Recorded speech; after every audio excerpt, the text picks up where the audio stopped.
Hello everyone. So in this course of stock market and trading zero to hero, we'll be learning stock market in depth and trading in depth. Zero to hero. Here zero to hero means that I will assume that you know nothing about stock market. You don't know what even a stock is, and I'll teach you to the highest level of option trading, how to do technical analysis and a lot more, and I'll teach you everything in depth.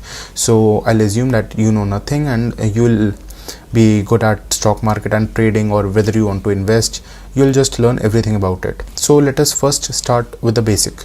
Before knowing the stock market or trading, we need to learn about some businesses like how businesses work, how are companies formed, what type of companies are there. So we need to understand that. See, in the basic stock market, the basic term is stock. What is stock? So for understanding stock, let us take a situation. If you and I are starting a company and we both have equal partnership, then what will happen? The company will have two shares. 50% of the company you will have and 50% of the company I'll have. So how many shareholders are there? Two, you and me. So the company has two shares right now. 50% you take and 50% it's mine. So moving forward, if a company has two people as shareholder, they have 50% equity. All right. Now if a company has 10 people and they own equal ownership, so everybody has 10% each ownership. So now how many shareholders are there? 10 shareholders are there. And how many shares are there of the company? 10 shares are there of the company. For example, a company is worth 1 crore. The valuation of the company is 1 crore, and 1 lakh shares are there in the company, and each share is now worth how much? 100 rupees. So 1 lakh into 100, it's 1 crore. The total valuation of the company is 1 crore, and each share is worth 100 rupees, and 1 lakh shares are there. So many people will buy it and they'll sell it at some profit or loss. Now we'll understand how the valuation of the company is calculated. So first let's see what is share market. Share market is basically a place, like we have market for the shoes, we have market for the lights, we have market for the electronics. So in electronic market we get all the electronic item. So in share market, share are bought or sold and they are publicly traded. You can see the definition over here. You can read it. You'll get this PDF and you can read it easily. Here I am here to explain you what is the stock market. So now let's understand how valuation of a company is decided. Valuation of a company is determined by various factors. And the chartered accountant in the company, they do audit and they finally calculate how much the company is worth accurately. So like, what is their financial leverage, what are their assets, what is their financial expected return, what will be their fusion performance, what is the cash flow, is the company is in profit or is in loss, and all the assets, all the strategy of the company. This is how the valuation of the company will be decided. So the valuation of the company can be increased or decreased as it performs. For example, there is a car company. Let me just take an example. Let's say Tata Motors share price. See, Tata Motor is a car company, and as we all know, the car demand is very high nowadays in India. So if someone wants to invest in Tata Motors, he feels that Tata Motor is a very great company and he has some savings and he want to invest in Tata Motors. So what he'll do, he'll buy a share of this. Now he is a shareholder of Tata Motors. Tata Motors have a lot of shares in the market. So for example, this is a yearly chart. So if he had invested like for 1 year back, today is 5th April 2024, 1 year back, 5th April 2023, the share price was 426 rupees, and today, as of now, it is 1013 rupees. So if he had bought at that price and if he had sold at this price, he'll gain a profit, and this is how people earn through stock market. Got it? Okay. Now let's move forward. Now let's move to listed companies and private companies.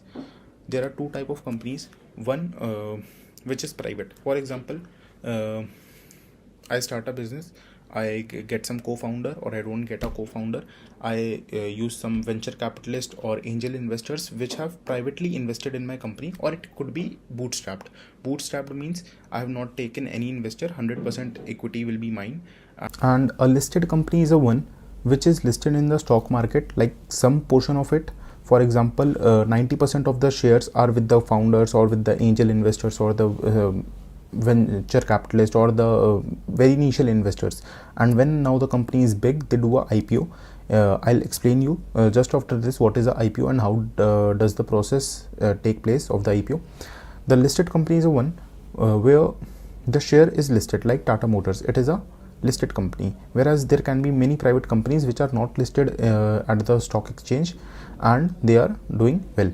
Listed companies have to do one thing, like if they earn profit, they also have to share with the shareholders. The profit will be shared, and that profit that is shared, that is known as dividend. You could note it down, that dividend is the profit of the company that a shareholder gets when he buys from the stock market. So there are two type of companies. We have understood this. Now let's move forward. Now let us understand what is IPO. The full form of IPO is initial public offering. Now how does a IPO work? Let us understand. Let's go back to our business talks.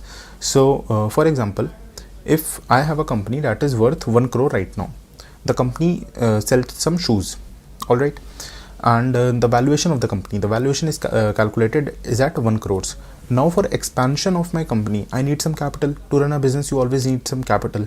So for expansion of my company, I need some capital. So where will I go? I could go to some angel investors, or I could go to some venture capitalist. They would fund me and they would take some equity in my company. Then I'll have to answer them that when will they get a exit, when will they get a profit, what am I doing, and all that. So there is one more way how I can raise capital, raise money, that is doing IPO at the stock market, initial public offering. Now as I said that my company is worth 1 crore, the valuation of the company is 1 crore. Now if I need 10 lakh rupees for my business, so what can I do? I can say that, let's see, I'll just type it here. The valuation of a company is 1 crore. The capital needed to me is 10 lakhs. Only 10 lakhs, only 10% of what my company is valued. So what I'll do, I'll keep 90% of the capital with me, and 10%, which is the remaining 10%, I'll list it in the stock market. Now when I list the 10% shares, list it in the stock market. So now what will happen? 10% shares means 10 lakh rupees I'll get from stock market. Now how will I get 10 lakh rupees? I'll do a thing. I'll create 1 lakh shares worth rupees 10 each. So what will happen? 10 lakh rupees can be raised. So if people are interested, like my IPO should be fully subscribed so that I could get 10 lakh rupees. If people are interested, they will think that this share is 10 rupees now. This share is worth 10 rupees now. But in the future, in the near future, the valuation of the company from 1 crore, it will go to 10 crores.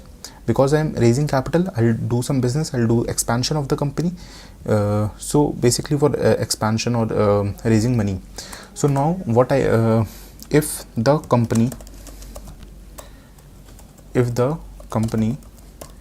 is now worth 10 crores, then what will happen? 1 lakh shares were listed in the stock market and they were 10 rupees each. Now each share will be 100 rupees. So the person who had bought it at 10 rupees at the IPO, now he will get he can sell it at 100 rupees and his profit will be 90 rupees. So this is how the IPO works. For this, there are a lot of things that the IPO should be fully subscribed, like all the 10 lakh shares, all the 1 lakh shares that I am listing should be bought. Everyone should buy it. And the stock market, the price fluctuates in seconds, like it can go from 10 rupee to 11 rupee, it can also go to 9 rupee. I can also lose money, and people can also lose money when they buy a share. So this is how it works. I hope I gave you example so you would understand how the IPO works, how the business works, what is a stock. So if we have the basic idea of the stock right now, we can move forward, and this section of the course is completed. Here we have I have given you basic knowledge, understanding of the stock, what is a stock in depth, that how a business works, why it is listed, what type of companies are there, what is share market, how the valuation of the company is decided, listed company versus private company, and how a private company becomes a listed company by doing a IPO. This is how it works. Now let's move forward to the classification of companies or stocks on the basis of market capitalization. So the classification is basically broadly into 3 categories. That is, first is large cap stocks, mid cap stocks, and small cap stocks. So the rules of this large cap, mid cap, small cap usually change. Sometimes it is like recently it is that large cap will be the top 1 to 100 companies of the country. I am from India, so I will take all the Indian examples and all the rules that apply in India. If you are watching from another country or somewhere else, you may check what rules are applied in your country. And mid cap are from 101 to 250th, top 101 to 250th company, and small cap are the ones that are below 250, the rank of the company as in terms of valuation. Also, as of 2022, as you can see, large cap stocks, they were like it should be valued more than 20,000 crores. If the company is worth more than 20,000 crore rupees, then it is a large cap stock. And if the valuation of the companies lies between 5,000 crores to 20,000 crores, then it is a mid cap stock. And for small cap stocks, the market capitalization will be 5,000 crores. And how the market capitalization is calculated, you can see that what is the current share price, total outstanding shares, total shares of the company is equal to market capitalization, or you can also understand it as valuation of the company. So this is what classification on the basis of market cap is done. Now let us understand investing versus trading. What is the basic difference between investing and trading? So you see there are a lot of day traders who like sit a lot of hours in front of the screen and they daily make some profit or lose money. And there are some investors who just relax, they bought it once. Now let us understand what is the difference. See, investing, you can read the definition yourself. You can download this PDF. It will be available to you. Now let us understand what is investing. The primary objective of investing is to build over a long term. The point is to be noted, long term, by purchasing assets with the expectation of generating returns over an extended period. So investing is done basically for long period of time. Like I took an example that if I took a Tata Motor share 1 year ago, then I would have today made almost double of it, more than double of it. Let's say 5 years. When COVID came 2020, the share price was 65 rupees. If someone had bought on 3rd April 2020 65 rupees, now it is worth 1000 rupees. So let me also make you clear, this is not the only one company that you are thinking that it is performing very good. Let us take Maruti Suzuki stock. Maruti Suzuki is a company which manufactures cars. So 1 year ago, the stock was worth 8,447. The market is very bullish right now in 2023 and 2024, maybe due to the elections. So it is a very bullish point of view.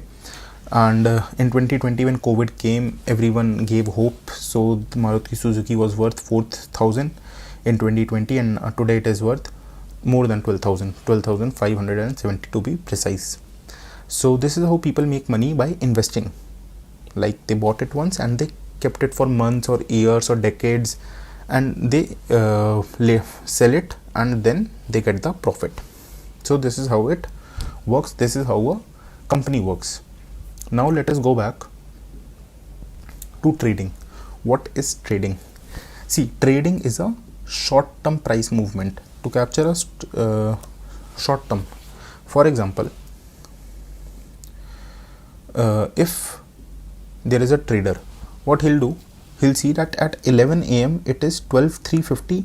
So and he hopes or he thinks, he doesn't hope, he thinks, he has a intuition or maybe some technical analysis or fundamental analysis, he has a conviction, maybe he has a reason behind it, or maybe he doesn't have a reason behind it, that it is 1235 right now, 335 the share price is this right now. By the end of the day it is gonna rise up by 200 or 300 rupees and I'll book the profit. He also gets some leverage if he does intraday trading, which we'll cover later in the module. So if he buys the share at 11 a.m. and he sells this off at 2:30, so in you can calculate 3.5 hours, he will make a profit. But if the share price did not go up and it would have gone down, for example, if he had bought at the opening of the market at 12,500, then it would, and he would sell, he could also make a loss. So trading is comparatively a risky thing than investing. Over the years, everything, the price of everything will increase in general. In general, there can be exceptions where a business has performed very badly or something new has come which will replace it. So the company will lose out money, the valuation of the company will decrease, and so the share price will decrease. So there can be cases where someone has bought a stock at 100 rupees and 5 years down the line, 10 years down the line, now it is only worth 10 rupees. This generally does not happen, but it can happen. That is why it's always said that stock market is subject to market risk and all. So trading is a short-term practice and investing is a long-term practice. Now we need to understand some terminologies. Investors, traders, brokers, regulators, and all the further terminologies, we will go through it. So I just told you before that what is investing and what is trading. The person who invests for a long period of time is known as an investor, and a trader is a one who trades for buys a stock and sells it for a very short time. Then he is called a trader. It could be minutes, it could be seconds, it could be hours, it could be a few days. So he is known as trader, where investing is a long-term game. Now let us see what are brokers and what are regulators. You can read all this, the definition and the functions of the investor and trader. I have explained you everything. Now you can just read it once. This will be your homework. So now let us see who are brokers. So brokers are like if you want to buy a share or buy a stock. For example, if you want to buy a house, you will not know where's the house, who is selling it, at what price he is selling it. It will be very difficult for you to individually go and buy houses. So what you will do, you will hire a broker. He will find out all the houses in the locality which you want, and then you can give a brokerage to him and you can make this deal happen with the help of a broker, right? So brokers are available like in many cases, whether you are renting or whether you are buying a flat, and in many cases. So in stock market, brokers are also there. The brokers are the intermediaries that facilitate security transactions between buyers and sellers in financial market. For example, there are millions and billions of shares that are trading in the stock market. So like if a share is worth 100 rupees now, and now someone wants to sell it at 105, someone wants to buy it at 105, he thinks that it will go 110. So somebody is selling the share, somebody is buying the share. So they are the intermediates, that the person who is selling it, they'll connect to the person who is buying it, and they'll keep a small commission in between, that is known as brokerage. They'll keep a small brokerage to perform this trade, to buy and sell orders. Some brokers also give some investment advice and some personalized and customized feature. They can give you calling facilities that if you don't know how to just scroll on the app or you don't have time, they'll just give you advice, or they'll do your what you want to do, like buy or sell, they can do it on a phone call. So these are brokers and they charge brokerage for this. Now let us talk about regulators.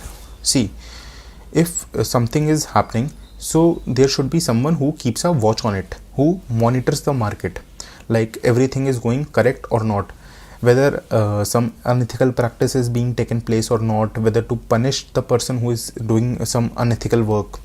So basically the government of the country is a regulator of the stock market of whichever country it is. Like crypto has no regulator, so that's why people think it's very risky, that there are no rules or it could just crash one day. Like in stock market, a particular stock, if it falls, there is a seizure that it can only fall 20% in a day, it can only increase 20% in a day. It will not happen like 100 rupees stock goes to 200 the same day, and it can also go from 200 to 20 rupees in the same day. This will not happen because it is set by the regulator. Some rules are set that is needed to be followed. So now let us talk about regulators. Who are regulators? So regulators, basically they enforce law and regulations governing securities market participants and financial intermediates, that any broker is not doing any unethical practice, or any trader, like there is a thing known as there is an unethical practice insider trading. I'll tell you about this. Now for example, I work in a company ABC, and I know that there is going to be a merger or something, a good deal is happening tomorrow, which will come in news, and so my company is listed and the share price will increase. So I know this information because I am the employee of the company, and I tell my other friends or family members or relatives to buy this stock beforehand so that we could sell it at a profit. So this is insider trading, that if a person knows and he gives tips to other that buy a stock and you'll get profit because this is happening. This is not legal, this is insider trading. People are now punished for this unethical practice. There are a lot of unethical practice that can take place in stock market.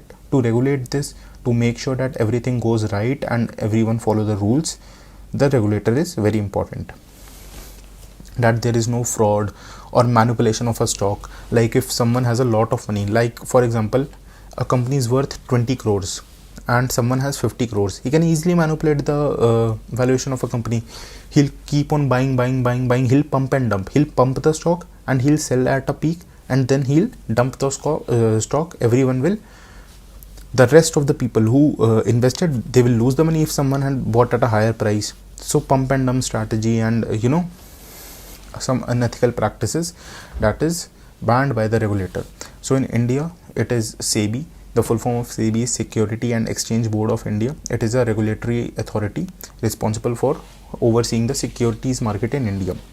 It checks for all the unfair trade practices. This is the building of the SEBI, you can see. And likewise in USA, Securities and Exchange Commission is there, SEC, to check for all the manipulation that if it is being take place. Now let us discuss about retail versus institutional investors. So there are two type of investors or traders, you can say, basically investors. So the first one is retail investors and the second one is institutional investors. Retail investors are people like you and me, which have their own money and a small capital, and they'll invest in stocks, bonds, mutual funds or anything. We'll learn everything, what is a mutual fund, what is bond, what is stock, what is option trading, what is a future contract, everything we'll learn in further module. For now, the retail investor and institutional investor, the basic difference is retail investor is an individual and he has a very small capital, whereas institutional investors are basically companies, they are organizations, and they take money from very wealthy people, that they'll increase their money, they'll get profit from their money, and they'll take a small cut on the profit. So institutional investors have a lot of money, have a huge amount of money, and retail investor has nothing in front of them, like negligible. So institutional, these are, and the second difference is retail investor have like small, which I told you, they have a large amount of money. Investment goal, like a retail investor, everyone individually, they can think differently. They want to trade, they want to double the money the same day in option trading, or maybe they have some personal financial goals such as retirement saving, education expense, or wealth accumulation. Or they can also think like the bank gives only 7% in the FD interest rate, whereas if they put money in a good stock, they do some research, they can make a lot of more money than what the bank gives. Whereas institutional investor, what they do, they like if someone is very wealthy, like I have 100 crore rupees to invest, so I'll not think by myself, maybe I could go wrong, it's such a lot of money that how to invest, where to invest. So what I'll do, I'll just go to a institutional investor, I'll give my money to them, take my 100 crores, give me, basically they'll deal with me that they'll give me 12% or 15% return. That is not fixed, that is dependable upon the market. If the market goes bad, they can also lose money. It is not a guaranteed return. So they will take the money and they will diversify my portfolio. They will, like, they have the best people in their company, and they will do all the research, all the fundamental analysis, technical analysis, whether we should invest in the company or not, and everything. So basically institutional investor will take all the money and he'll give me like a 15% return, and if he makes a 20% return, the 5% of the 100 crore the institutional company will keep. This is how they work, and this is how they make profit and give out salaries. Now let us discuss about retail versus institutional investors. So there are two type of investors or traders, you can say, basically investors.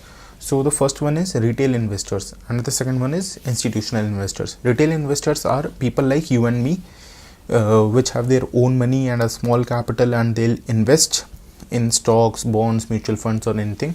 We'll learn everything, what is a mutual fund, what is bond, what is stock, what is option trading, what is a future contract, everything we'll learn in further module. For now, the retail investor and institutional investor, the basic difference is retail investor is an individual and he has a very small capital, whereas institutional investors are basically companies, they are organizations, and they take money from very wealthy people, that they'll increase their money, they'll get profit from their money, and they'll take a small cut on the profit. So institutional investors have a lot of money, have a like huge amount of money, and retail investor has nothing in front of them, like negligible. So institutional, these are, and the second difference is retail investor have like small, which I told you, they have a large amount of money. Investment goal, like a retail investor, everyone individually, they can think differently. They want to trade, they want to double the money the same day in option trading, or maybe they have some personal financial goals such as retirement saving, education expense, or wealth accumulation. Or they can also think like the bank gives only 7% in the FD interest rate, whereas if they put money in a good stock, they do some research, they can make a lot of more money than what the bank gives. Whereas institutional investor, what they do, they like if someone is very wealthy, like I have 100 crore rupees to invest, so I'll not think by myself, maybe I could go wrong, it's such a lot of money, that how to invest, where to invest. So what I'll do, I'll just go to a institutional investor, I'll give my money to them, take my 100 crores, give me, basically they'll deal with me that they'll give me 12% or 15% return. That is not fixed, that is dependable upon the market. If the market goes bad, they can also lose money. It is not a guaranteed return. So they will take the money and they will diversify my portfolio. They will, like, they have the best people in their company, and they will do all the research, all the fundamental analysis, technical analysis, whether we should invest in the company or not, and everything. So basically institutional investor will take all the money and he'll give me like a 15% return, and if he makes a 20% return, the 5% of the 100 crore the institutional company will keep. This is how they work, and this is how they make profit and give out salaries. Now let us discuss what is a stock exchange. So a stock exchange is a centralized marketplace where securities and stocks are traded, they are bought or sold, and it is also a platform where companies can raise money by issuing IPO, initial public offering. As I told you, if they want to do a expansion or something like that, they can raise money by doing a IPO. So it is a whole process, and they go to SEBI, they get checked the valuation. SEBI calculates everything, what is the valuation, what will be the share price, how many shares will be listed, and everything is done fairly. It doesn't happen like that anyone will go and he'll list his share in the market. It doesn't happen like that. So there are many stock exchanges in India, but the two main are BSE and NSE. So Bombay Stock Exchange, it is one of the oldest exchanges in India. It was established in 1875, but right now the main stock exchange where all the major trading is done, that is the National Stock Exchange, that is known as NSE. It was founded in 1992. This is the building, you can see here the stock price, how much it has changed, what is the price. It tells us everything, and now in the world of internet, everything is telecasted in onto the televisions, or we have applications to monitor everything.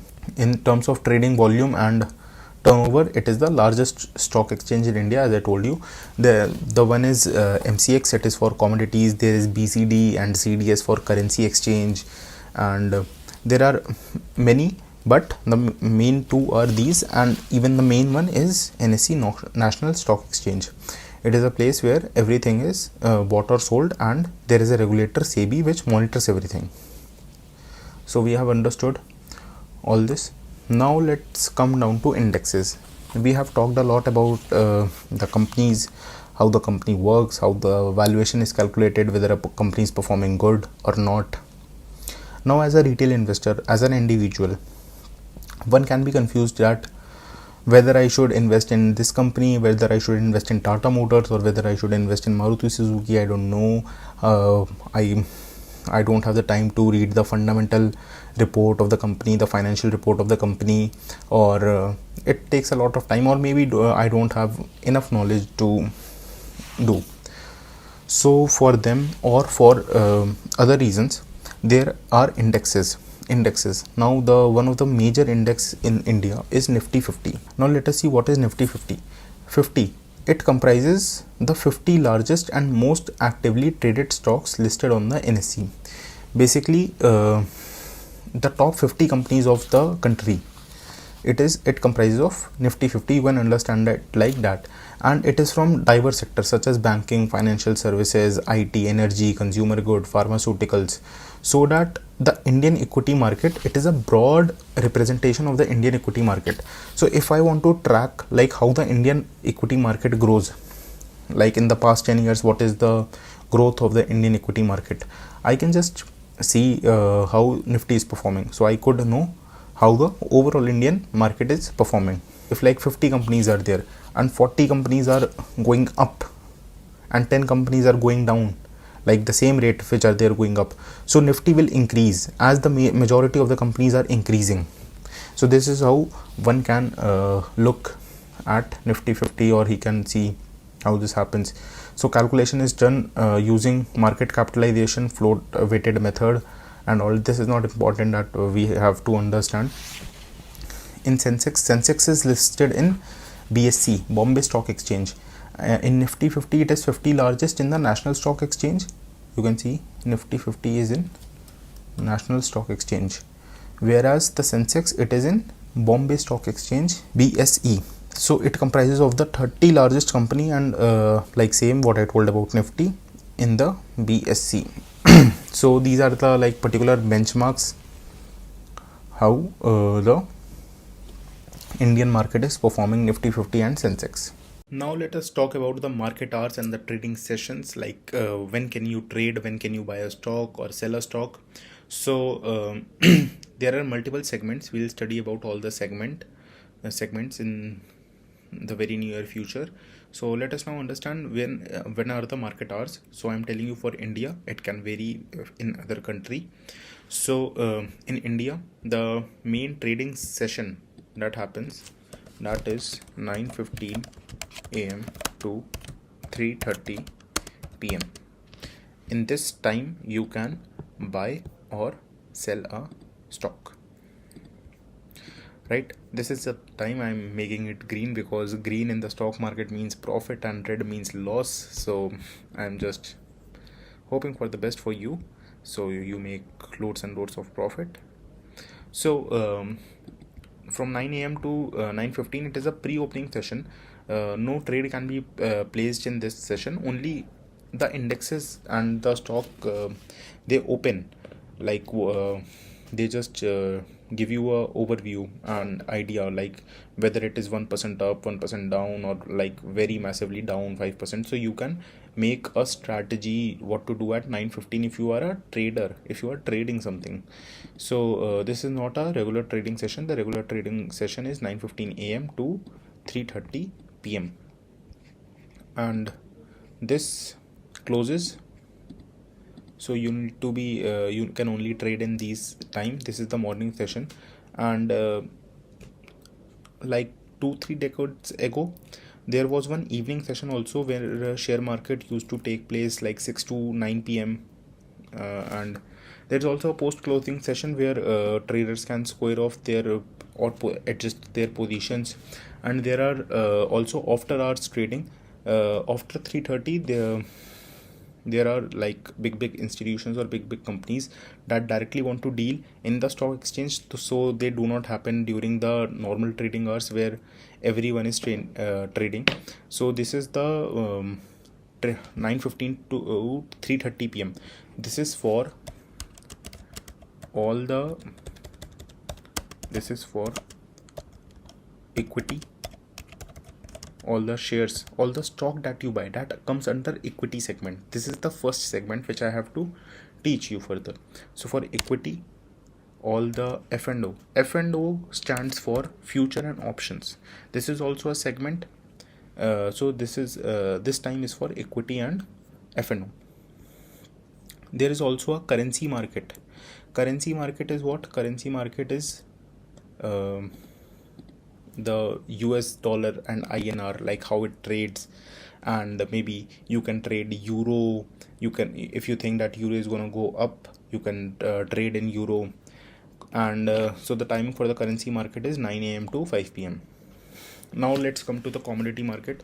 Commodity market basically comprises of all the commodities like cotton, wheat, crude oil, natural gas, gold, silver. It all comes under commodity. So in India the commodity market opens from 9 a.m. and it goes to 11:30 p.m. Yes, it's very long, but because the US session opens here in India in evening, so that traders and investors do not miss out the trading or any opportunity, so they open till 11:30 p.m. In winters the time is changed to 11:45 p.m. The market closes at 11:45 p.m. due to some daylight issues in the winter and all. So you can check the SEBI website during from I guess November to till February or March. It closes till 11:45 p.m. whereas in the summers and in all the other seasons the timing is this 9 a.m. to 11:30 p.m. Now let us understand what is a demat account. So to buy shares or do any of the F&O trading, commodity segment, or maybe currency trading, you need a demat account. You cannot buy a stock directly through your bank. You cannot tap your card or just swipe your card, or you could do any PayPal or UPI payment. No, it doesn't work like that. You have to create a demat account. In demat account you have to fill a form online that comprises of all your PAN details and all your bank details, and then a demat account is open. You have to give a 6-month bank statement for the F&O segment and the commodity segment, and this is the demat account where all the buy and sell of your stocks or anything will take place. Now the demat account is in phones and all the electronic appliances. You have to just fill a digital form, and the purpose of this is to transfer and trade all the securities in the financial market. and it also like eliminates the risk. Like before, when phones were not invented, or computers weren't there, so all the trading was done on paper, so people could lose the paper, or the paper could get damaged, so they would lose out their share, it would have no value. But now, due to the electronic holding, the risk of loss is, or theft, it is eliminated. It also safe keeps it, and you can access it online anywhere, you can sell it anytime, buy it anytime, you do not need to go out to the stock exchange or the broker. The transaction facility is very smooth, within seconds you can buy or sell the stock.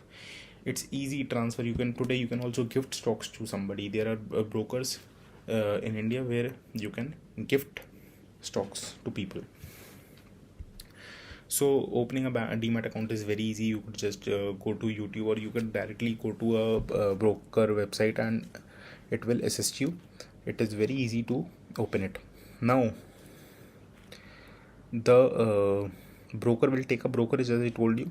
So Demat account will they could take a small opening fees, but now due to the competition, if you are opening only in equity segment, they will not charge you anything. In FNO or commodity segment, they charge you. They also take some annual maintenance charges, AMC, transaction fees, other services charges. So this is how a broker earn. The broker has your Demat account. You open a Demat account in your broker company. So people should carefully review the fee structure before opening a Demat account, whether the brokerage is higher than the competition or not, or lower than that. So you should because nowadays there are a lot of brokers, and there are many brokers which take like negligible brokerage. So it is very important that you choose your broker rightly and open a Demat account at the right place. It is mandatory for trading. You cannot like keep the stocks in paper or any other form. It is mandatory for you to open a Demat account. Okay, so I hope you would have understood all the what is a Demat account. Now let us move forward to types of orders. What are the types of orders? So one is a market order. I'll have to take an example. For example, let's say this is a share, or we could just take Reliance as a share. So if I want to buy this share, this is being traded at right now at 10:45. It was being traded at 29.23, 29.20, but I do not want to buy it at 29.20. I want to buy it at 29.10. Okay, so if I want to buy it at 29.10 and it is not there, so if in a market order, what is the difference between a market order and a limit order? If while buying a stock, it gives you option, do you want to buy it at market order or a limit order? So if I put market order, so what is the market price of, like it is 2923, so it will buy the Reliance stock at 2923. Whereas a limit order can be placed, like for example, I can place the limit order like 2910. When the Reliance share price will reach 2910, so buy for me. Now as you can see, the stock fell here and it reached 2902. So before reaching 2902, it must have reached 2910. So it will buy a Reliance stock for me at 2910. Alright. So this is the difference between a market order and a limit order. If I swipe, like if I buy at market order, so what is the current trading price it will buy for me at that. Whereas if I put a limit order, so it will buy at exactly at that price. So a market order is an instruction to buy or sell or security at the best available price. Like someone would be selling. Market order is it will see, when you see a graph, like it is trading, if it is very liquid means it there is a lot of volume, so it will get you very close to that. But if it is illiquidity is there, like liquidity is very less, then you might get some difference, like a small 1 or 2% difference while buying it. So this is a market order, and limit order is exactly the price that you set. Alright, so you can buy or sell both at market order or limit order. For both you can do this. This provides some protection that it is executing at a specific price. I also recommend you to buy at limit order so that you do not lose many money like at buying it. Now let us understand what is a stop loss order. Stop loss order, we need to understand what is stop loss. Now for example, I bought a stock at 100 rupees. 100 rupees I bought a stock. I am expecting, my expectation is that the stock will go to 130 rupees and I'll sell it at 130 rupees. This is my expectation, but every time it doesn't happen that everyone will go right. For example, there's a crisis in the world or there is some bad news and the stock price begins to fall. It keeps falling from 100, it came 98, 95, 92, it came 90. Now when we take a trade or when we invest, we also have to set a stop loss. It's not mandatory, but as a moral practice, you should place a stop loss. What does the stop loss will do? If you said that I bought a stock at 100 rupees, it's fine, I bought it at 100 rupees, I'm expecting that it will go at 130 rupees and I'll book the 30 rupees profit. But if it is reversed, like the stock goes 90 rupees, so you can place a stop loss order that if the stock goes 90 rupees, sell it off. I'll bear a loss of 10 rupees. No matter what, and there is no worry, I can bear a loss of 10 rupees but sell it immediately at 90 rupees. If you do not keep a stop loss, for example, this 100 rupees begins to fall and it came down to 50 rupees. So now your loss will be 50 rupees. So to stop bigger losses, you can set a stop loss at a small amount. I'll take a loss so that my capital is saved, my money is saved. So this is how a stop loss works. Now let us see that if a stop loss is basically if it falls below a specified level, then it is known as the stop price and stop loss orders are executed. You can fill it that at this price, square it off my position, sell it. All right, let us now understand all the segments in the stock market. What are all the segments? So for this we need to first there are majorly 5 type of segments. So the first one is equity, the second one is derivative, the third one is commodity, then fourth is currency, and fifth is mutual fund. So we'll study in detail that what are all the segments. So there are different type of securities and different type of how to you can invest and how you can trade, how to cater the diverse needs of investor. So these are the primary segments in the Indian stock market. So the first one is equity. Equity I have already explained you, it works for like a company or for indexes like Nifty 50 also has a stock, like it is named as Nifty Bees. So like if you want to invest in Nifty for a long long time period, how you'll invest? You'll just buy the stock Nifty Bees.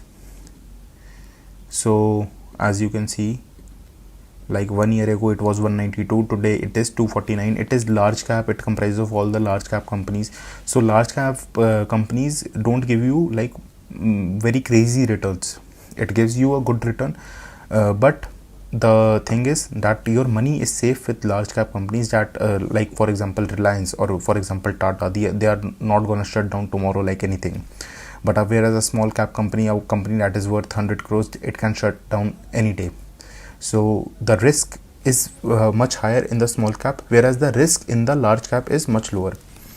So like Nifty comprises of the top 50 companies of the country.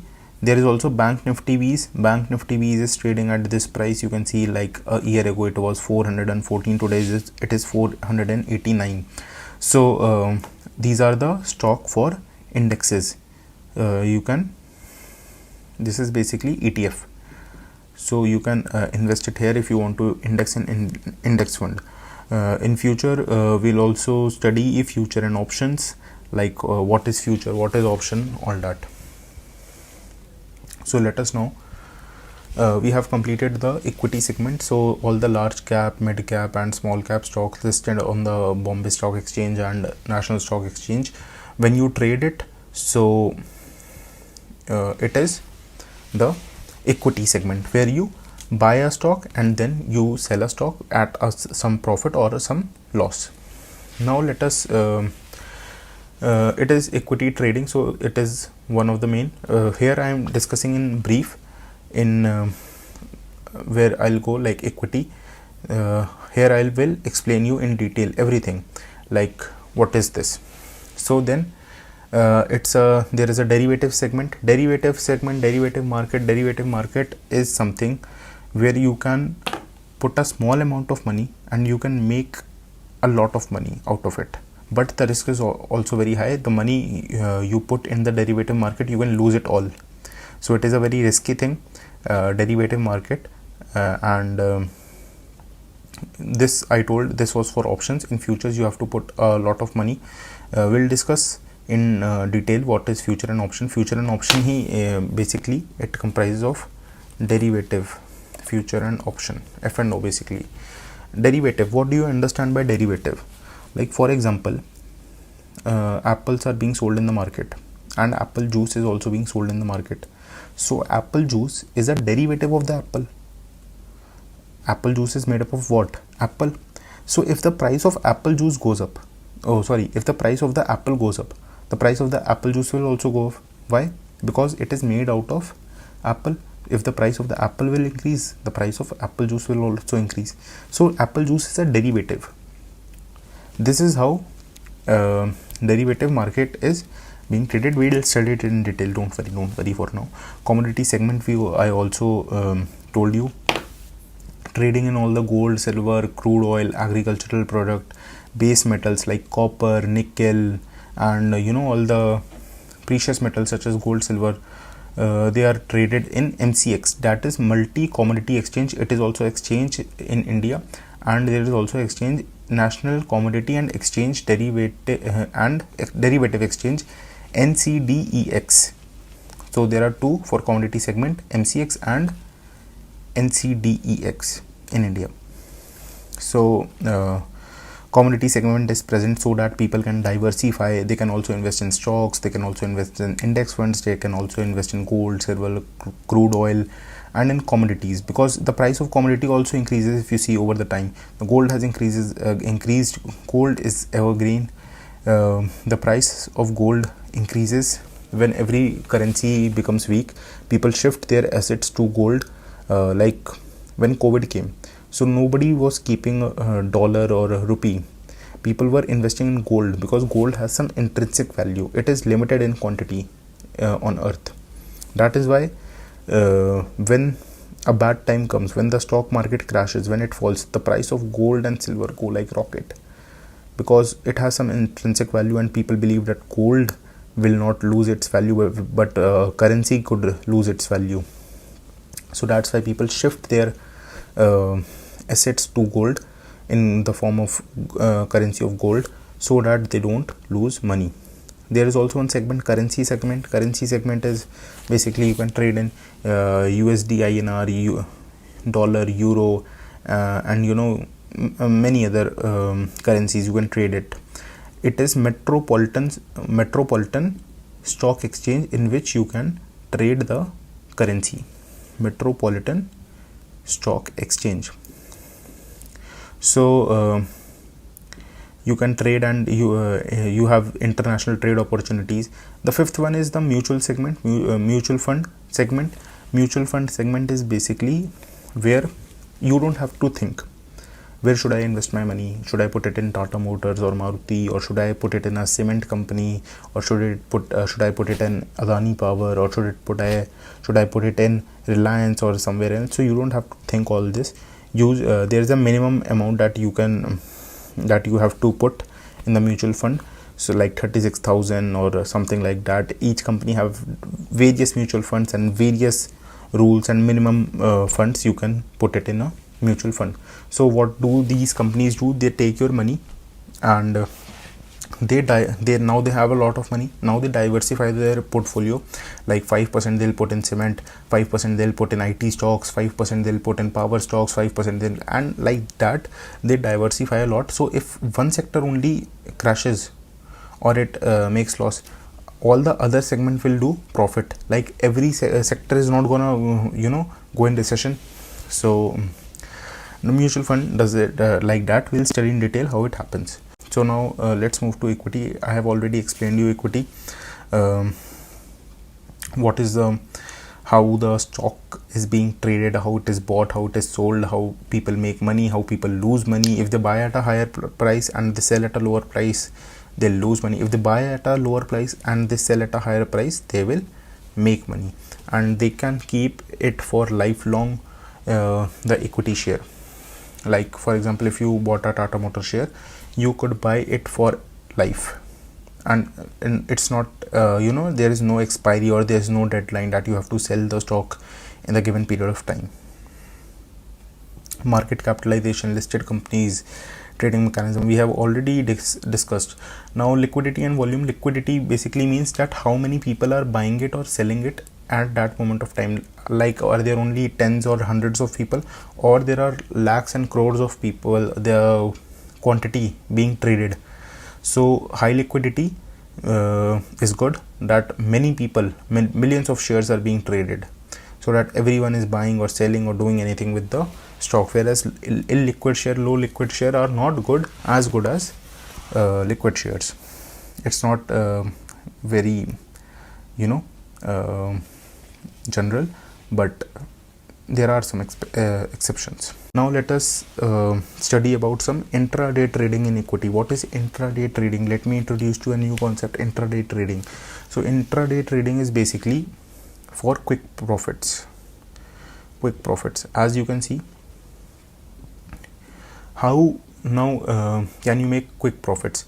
Intraday trading basically happens only like if you buy a stock at 9:15 a.m. Between 9:15 a.m. you have to sell it before 3:30 p.m. or it automatically gets squared off at 3:30 p.m. or like 5-10 minutes before in intraday trading. So you can only buy or sell a stock between this time in the same day. Like on a Monday I woke up, I bought something and I sold. So this is known as intraday trading. So this is for short-term price movement in stock. Like there can be various strategies. Now coming to the main point in intraday trading, that is leverage. What is leverage? Leverage is basically I already told you that a stock cannot go upside or downside more than 20% in a day. More than 20% in a day it won't go. For some companies the SEBI or the NSE changes the rule, like it can go only 5% up or 5% down. Then upper circuit or lower circuit is introduced. If the stock price is going up, let me show you. Upper circuit stock list.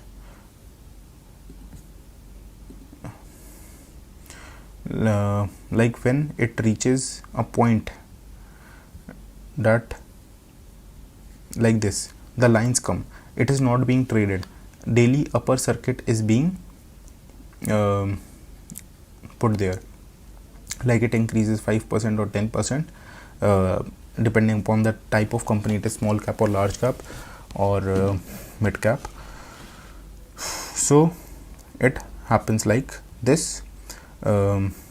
Now coming to the leverage. What is a leverage? For example, a stock is worth, stock of ABC company, there is a ABC company, the stock of this company is 100 rupees. Now I have a prediction, I have some maybe analysis, maybe some intuition, or whatever my strategy is. I am thinking that this 100 rupees stock is today going to go 115 rupees. This is what I'm thinking. It can maximum go up to 120 rupees. That then upper circuit will be there. So now I have my demat account balance. My demat account balance is only 1000 rupees right now. So in 1000 rupees, what will happen? I could buy only 10 shares if I would hold it for like ever. And if I make 15 rupees profit, so I will have 10 shares and I'll multiply it with 10, so I will get only 150 rupees profit on 1000 rupees. Alright, it's a 15% profit. It's a good profit, but if you want to earn more money, like loads of money, then what you can do? So leverage is basically in intraday trading.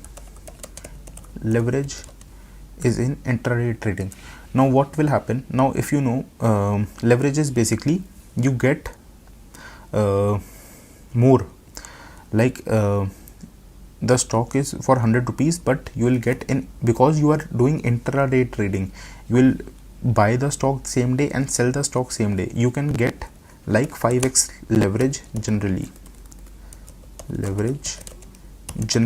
In some cases there is more leverage, there is less leverage. You can also get like 10x leverage, 20x leverage. Now what will happen? In 100 rupees, where you were getting only one stock, if you like keep in equity, and you just bought it, you will sell like 2 years later or like tomorrow or maybe whenever, so you will get only 1 rupees. Whereas in intraday trading, in 100 rupees you will get 5 stocks. Why? Because you have leverage. Now I had 1000 rupees. First I was having how much? Only 10 shares, but now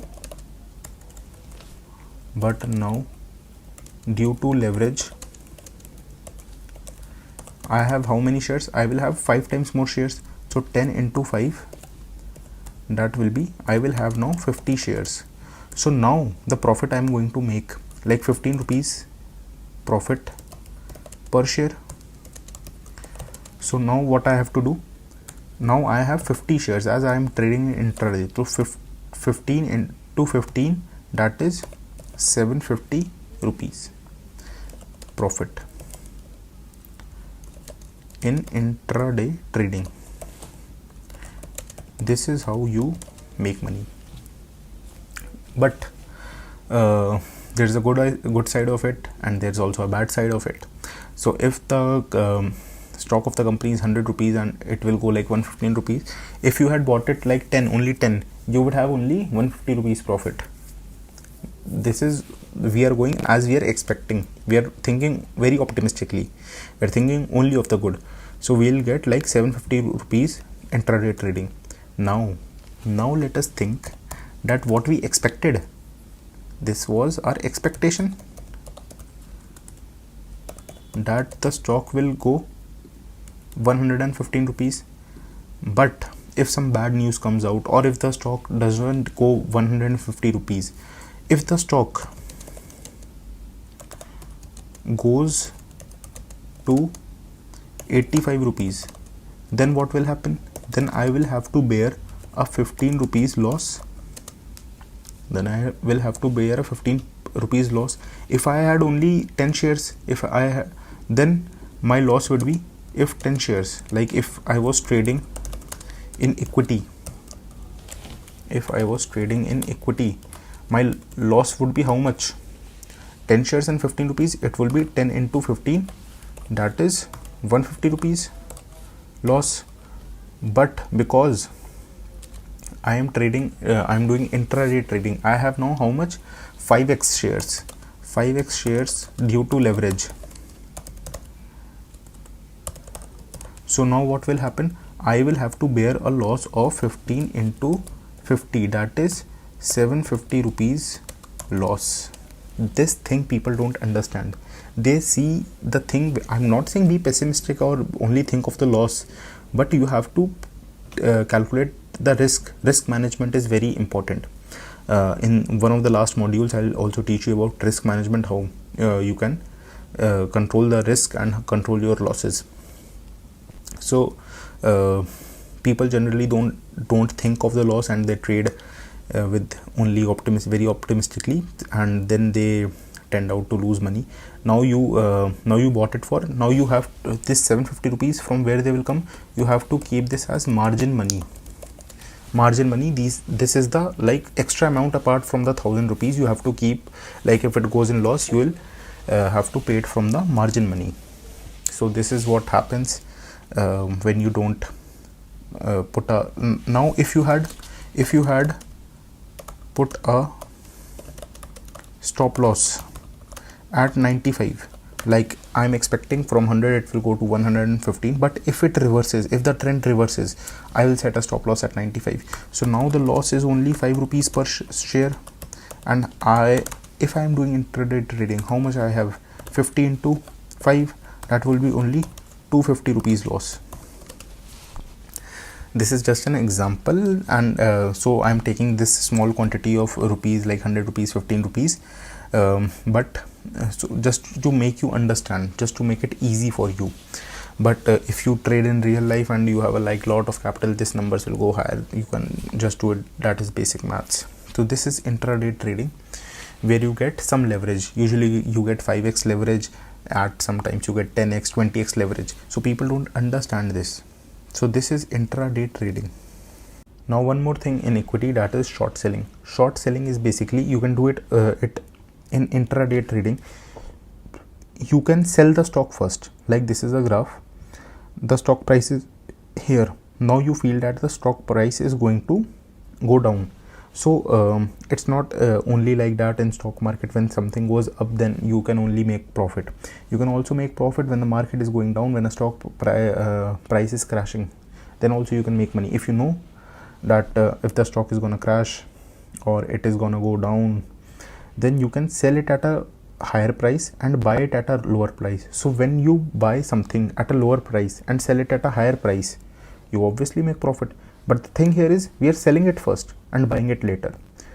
So this is now this is an example, like 100 shares of a company are trading at $50, and later buy it at, like here it was $50, here it was $40.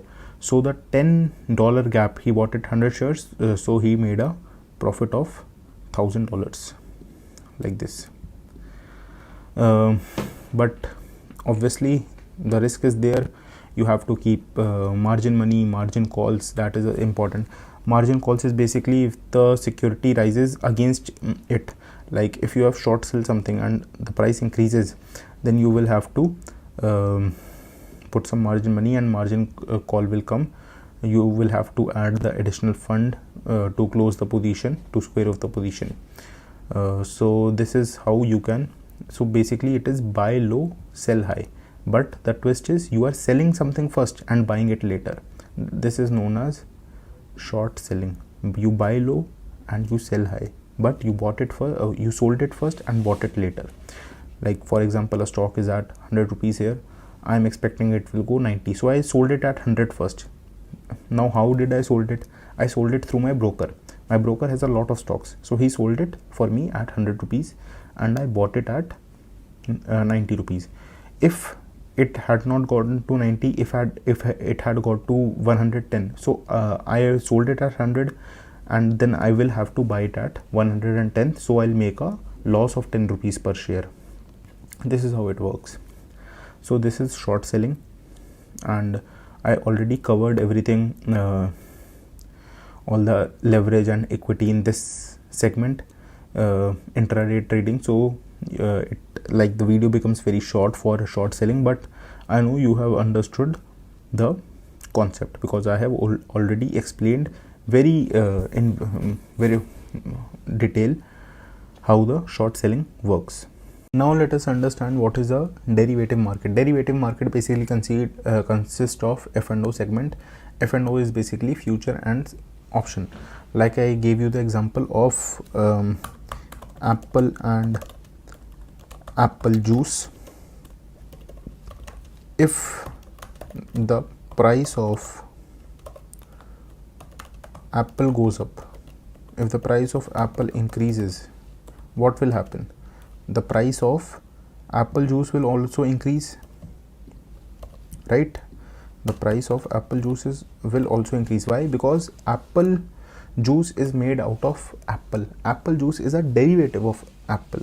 You can take the same example with mangoes or anything that is a derivative of something. Like for example, the rods which are made up of iron, if the price of iron goes up, the price of those rods are also going to go up, because the rods are made up of iron.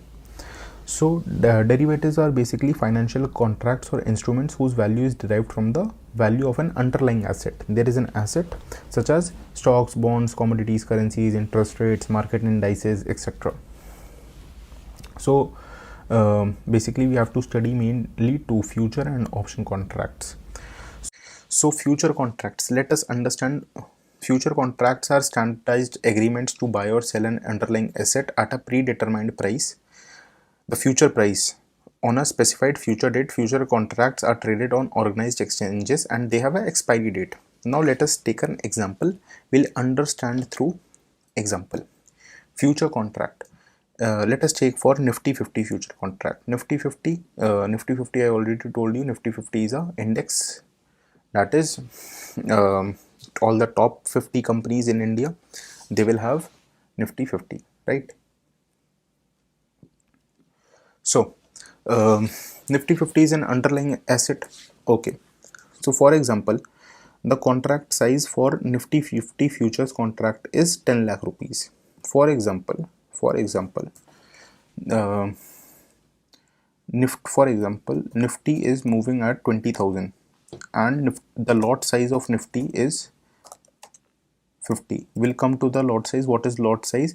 That when you want to buy Nifty, you will buy one lot. You cannot buy one Nifty, you can buy one lot in futures and options. So the lot size of Nifty as of now is 50, the size is 50. So you will have to how much pay? 20,000. What is the price of the future contract? 20,000 into 50, that will be how much? That will be 10 lakh rupees. That will be 10 lakhs. What we have written over here, that it will be 10 lakhs. So now 10 lakh worth of contract, like 50 lot size is 50, so 10 lakh worth of contract. Now it has an expiration date. Nifty, the expiry of Nifty always happens on Thursday. It has weekly expiry also, it has monthly expiry also, but weekly expiry is also is available only in options, whereas in future contract there is monthly expiry. So the last Thursday of the month it will expire. Now if April is going on, I can buy for April future, May future, June future, like that. Usually the trading happens till 3 months, like the next 3 months. So it gave you example that you have to only pay 10% of the contract value, only 10% of the contract value. So I had to pay 10 lakh rupees if I had bought the whole Nifty, whereas when I'm buying a future contract, I only have to pay 10%, which is only 1 lakh rupees, 1 lakh rupees only. So in 1 lakh future contract, I'll get one lot of Nifty that comprises of 50 Nifty, that is worth 10 lakh rupees, which I'm getting only for 1 lakh rupees. So for no example, if Nifty was trading at 15,000 and the future price will be quoted at 15,050, because it is expected like in future the price will increase, so it is a premium of 50 points. So now whatever the index is trading right now, a little bit more is there in the future. So now what will happen if I bought it at 20,000, if I bought it at 20,000 and now it goes to 20,500. Now what will happen? There is a 500 point profit and the lot size is 50. So my total profit will be how much? It will be 500 into 50, that is 25,000 rupees. I will make 25,000 rupees profit by just using capital of how much? 1 lakh rupees. So this is how you make money in futures and option. Future is a contract. You got a contract that you can buy Nifty at this rate, and you only have to pay a 10% contract value. For example, let's assume you want to buy, you want to make profit, like derivative. So there is a land that land is priced at 1 crore rupees. All right, that land is priced. So you take a future contract from the owner of the land, that you give me the selling rights for 3 months. In 3 months you give me the selling rights. So what will happen if the land is worth 1 crore? So you will only pay 10% of the amount at that time. So you will pay only 10 lakh rupees. You paid 10 lakh rupees and you have the selling rights now. So now if you find a buyer who is ready to buy at 1.2 crore that land, so what will happen? You had the right to buy it at 1 cr, and now you can sell it at 1.2 cr using the capital of only 10 lakhs. So here you made like 20 lakh rupees using 10 lakh capital, right? So this is how a future contract works. Future contract works like this. You only have to pay 10% of the contract value, and whatever the profit is, you can keep the profit, and this is refundable. Like 10% you get back when you sell Nifty, so you will get your 1 lakh back. It is as simple as that. This is how the future contract work, and people make money. People can also lose money, because see, when you get leverage, you think optimistically of the profit, but you can also have loss, no? So this is how people lose money. All right, now we have to study options. What is an option contract? Before studying options, let me introduce you to lot size. Like what is the lot size of a particular index? So for Nifty 50, currently the lot size is 50. For Bank Nifty it's 15, Mid Cap Nifty it's 75, Sensex it's 10, Fin Nifty is 40. What does this mean? It means that if you are, like, we have already studied future. So if Nifty is trading at 22,500, and if I need to buy something of Nifty, like an option of it, so I can buy it in a multiple of 50, and for Bank Nifty I can buy it at a multiple of 15. We'll understand it what is a lot size in an option, but for now just remember that the lot size of Nifty 50 is 15, Bank Nifty is 15, Mid Cap Nifty is 75, Sensex is 10, Fin Nifty is 40, and these lot size keep on changing. This is controlled by SEBI. So on 2nd April a notice of SEBI came. Now from 26th April the lot sizes are 26th April 2024, the lot sizes are changing again. So now Nifty will be reduced to 25, Fin Nifty will also be reduced to 25, and Mid Cap Nifty will be reduced to 50. Bank Nifty is unchanged. First earlier it was 25, but due to some changes it became bank for 15 in the last year. So now let us move to the option contract. Now what is an option contract? See, it is also a derivative. Like future is a derivative, option is also a derivative, and combined we call it F and O. Now what happens in an option contract? An option contract is based on an underlying asset which can include stocks, stock indices, commodities, currency, or interest rates. See, there are two type of options now. First is call option and second is put option. Now what is the basic difference between it, and when do we have to buy the call option, when do we have to buy the put option? So when you think like for Nifty 50, let me take an example with Nifty 50. If you think that Nifty is gonna rise, so you will buy the call option. If you think Nifty is gonna fall, then you will buy the put option. Let me explain to you in a table. For example, this is the strike price. This is the strike price of Nifty. Here on the left sides are calls and here are puts, call and put. So let us assume the strike price for Nifty is 22,400, 22,450, 22,500 and 22,550. The strike price increases per 50 in Nifty.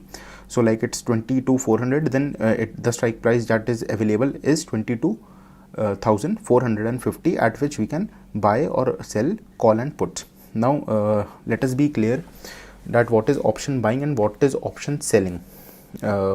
Option is a very broad topic. I would make another course like in very detail, like what is option trading and how can one make profit and why do people lose money. See, it is a very risky game. Most of the traders lose money in the option segment only. So let us understand it carefully. So like let's say the current price of Nifty is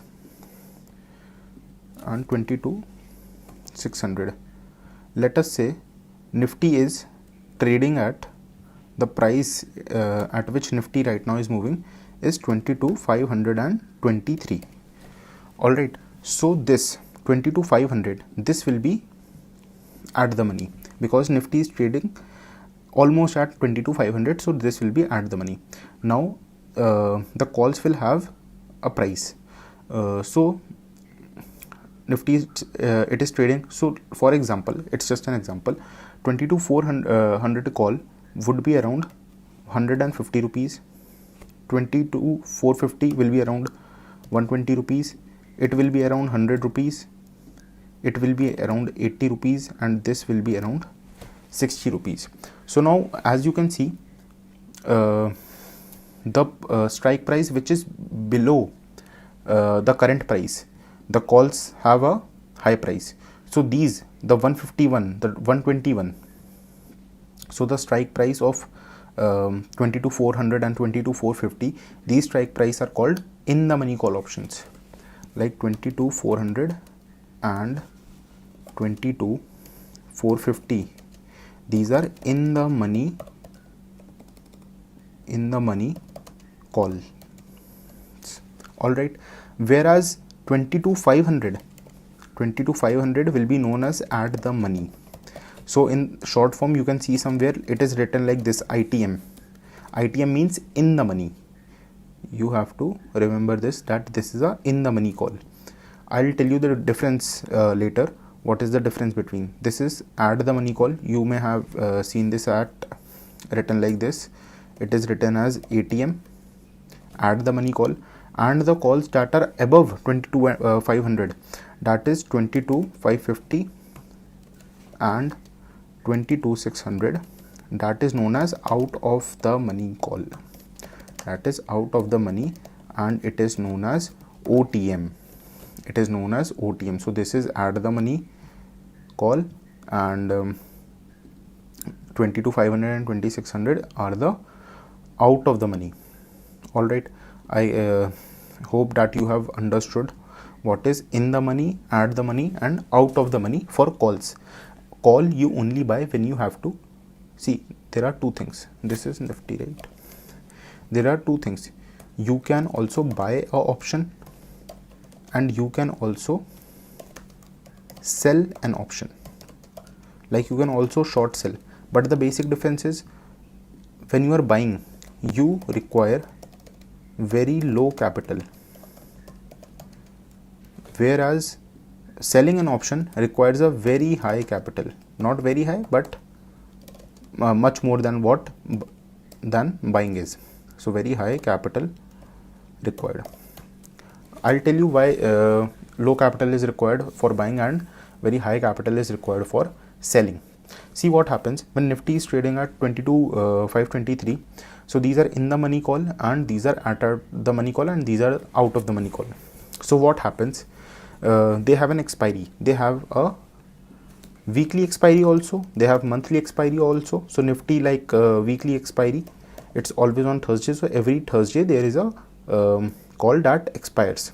Like this Thursday Nifty will expire. The next Thursday another the chain which is being followed, that will expire. So the out of the money call, when expiry is done, like when not done, when expiry date is reached, like some expiry date is reached, then it becomes worthless. So when expiry date is reached, then what happens, all the out of the money calls become zero. They become zero. In the money calls do not go zero, they have some capital, and add the money will be like very negligible amount, very small amount add the money. So, and now why this happens, why it becomes zero, I'll also let you know. This we will study in the next section, that is option Greeks. See, I'll be teaching option trading in very detail, so please pay attention, right? So buying an option and selling an option. So this we spoke about the calls.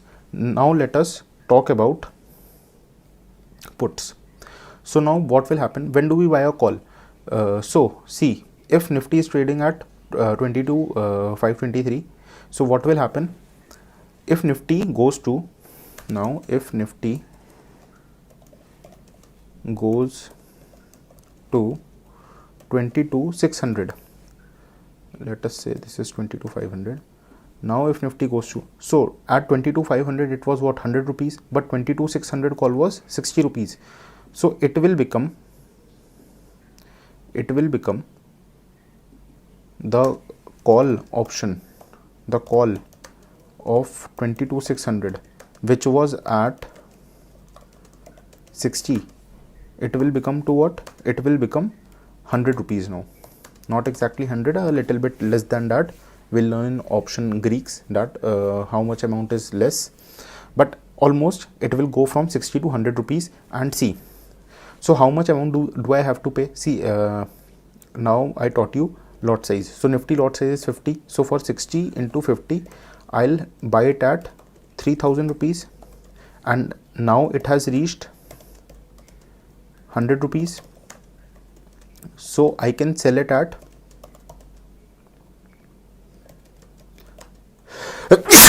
I can sell it at 100 into the lot size is 50.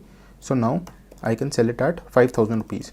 So my profit will be 2,000 rupees. You got this? I'll buy it at 60 when 22,500 if Nifty is trailing, and if it goes to 22,600, this 60 will become 100 rupees. So now what will happen, these 40 rupees in between, 40 into 50, how 2000 came, how 2000 came. So my profit was what, 40 rupees per Nifty call, and the lot size is 50.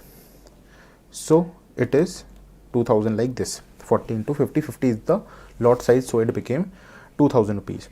Now what happens, see how much you invested. You invested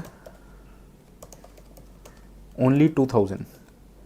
Oh sorry, you invested 3,000, and profit was how much? Profit became 2,000 rupees. So you can see that it is very what do we call it, it's a very volatile game. Like in equity, as I told you, that there is an upper circuit and lower circuit. Below 20% or maximum 20% gain can be made in one day. Intraday trading, you can get 5x leverage, but option is another level game. You also cannot make such amount of money, such gains or such returns in futures. Option is a very different game. So people, now that was very optimistic. Let me take you to some pessimistic side also. Now for example, if you have bought a call of rupees 100, right? Now if you bought 22.5 and see, calls are written as CE and put is written as PE. So now 22,500 CE means call. So if you bought it at rupees 100 and Nifty goes to 22,400, now what will happen? Let's say you bought then, and it moved 100 points back. So this 100 rupee call, it will this 100 rupee call, it will now become 60 rupees. And now what will happen, we have lost 40 rupees and the lot size of Nifty is 50, so it will be 2000 rupees loss. So you can see we invested like it was 100 rupees, so investment was 5000 rupees and we made a loss of 2000 rupees. That was very quick, 40% loss, and it can be very quick. Nifty can fall 100 points like anything. It's not a big event.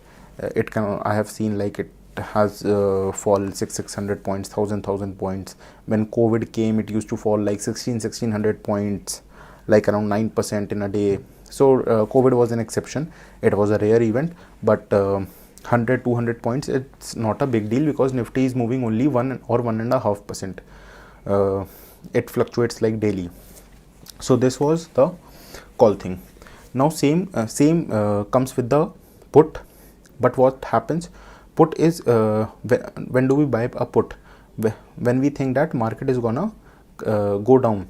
So put will be priced like opposite. Put 22,400 will be priced 60, this will be priced 80, this will be priced 100, this will be priced 120, this will be priced 150. So if Nifty is trading at 22,500, so now what will happen? Now in put, out of the money are which one? 22,400 and 22,450. This was for call. Now we are talking about put. So when we were talking about call, these were the in the money, and 22,550 and 22,600 were out of the money. 22,500 is at the money because Nifty is trading near about that. So this was for calls and this is for put. So now what will happen? Now what happens is the out of the money now, this is out of the money. 22,400 and 22,450 is now out of the money, and this is 22,550 and 22,600 is in the money call options. So in put it reverses, and same concept you can think of a same example, like if we bought it for 100 rupees and Nifty moved from 22,500 to 22,400, like Nifty moved from 22,500 to 22,400. If 22,500 PE, like put is, let us say put was bought at 100 rupees, so it will now become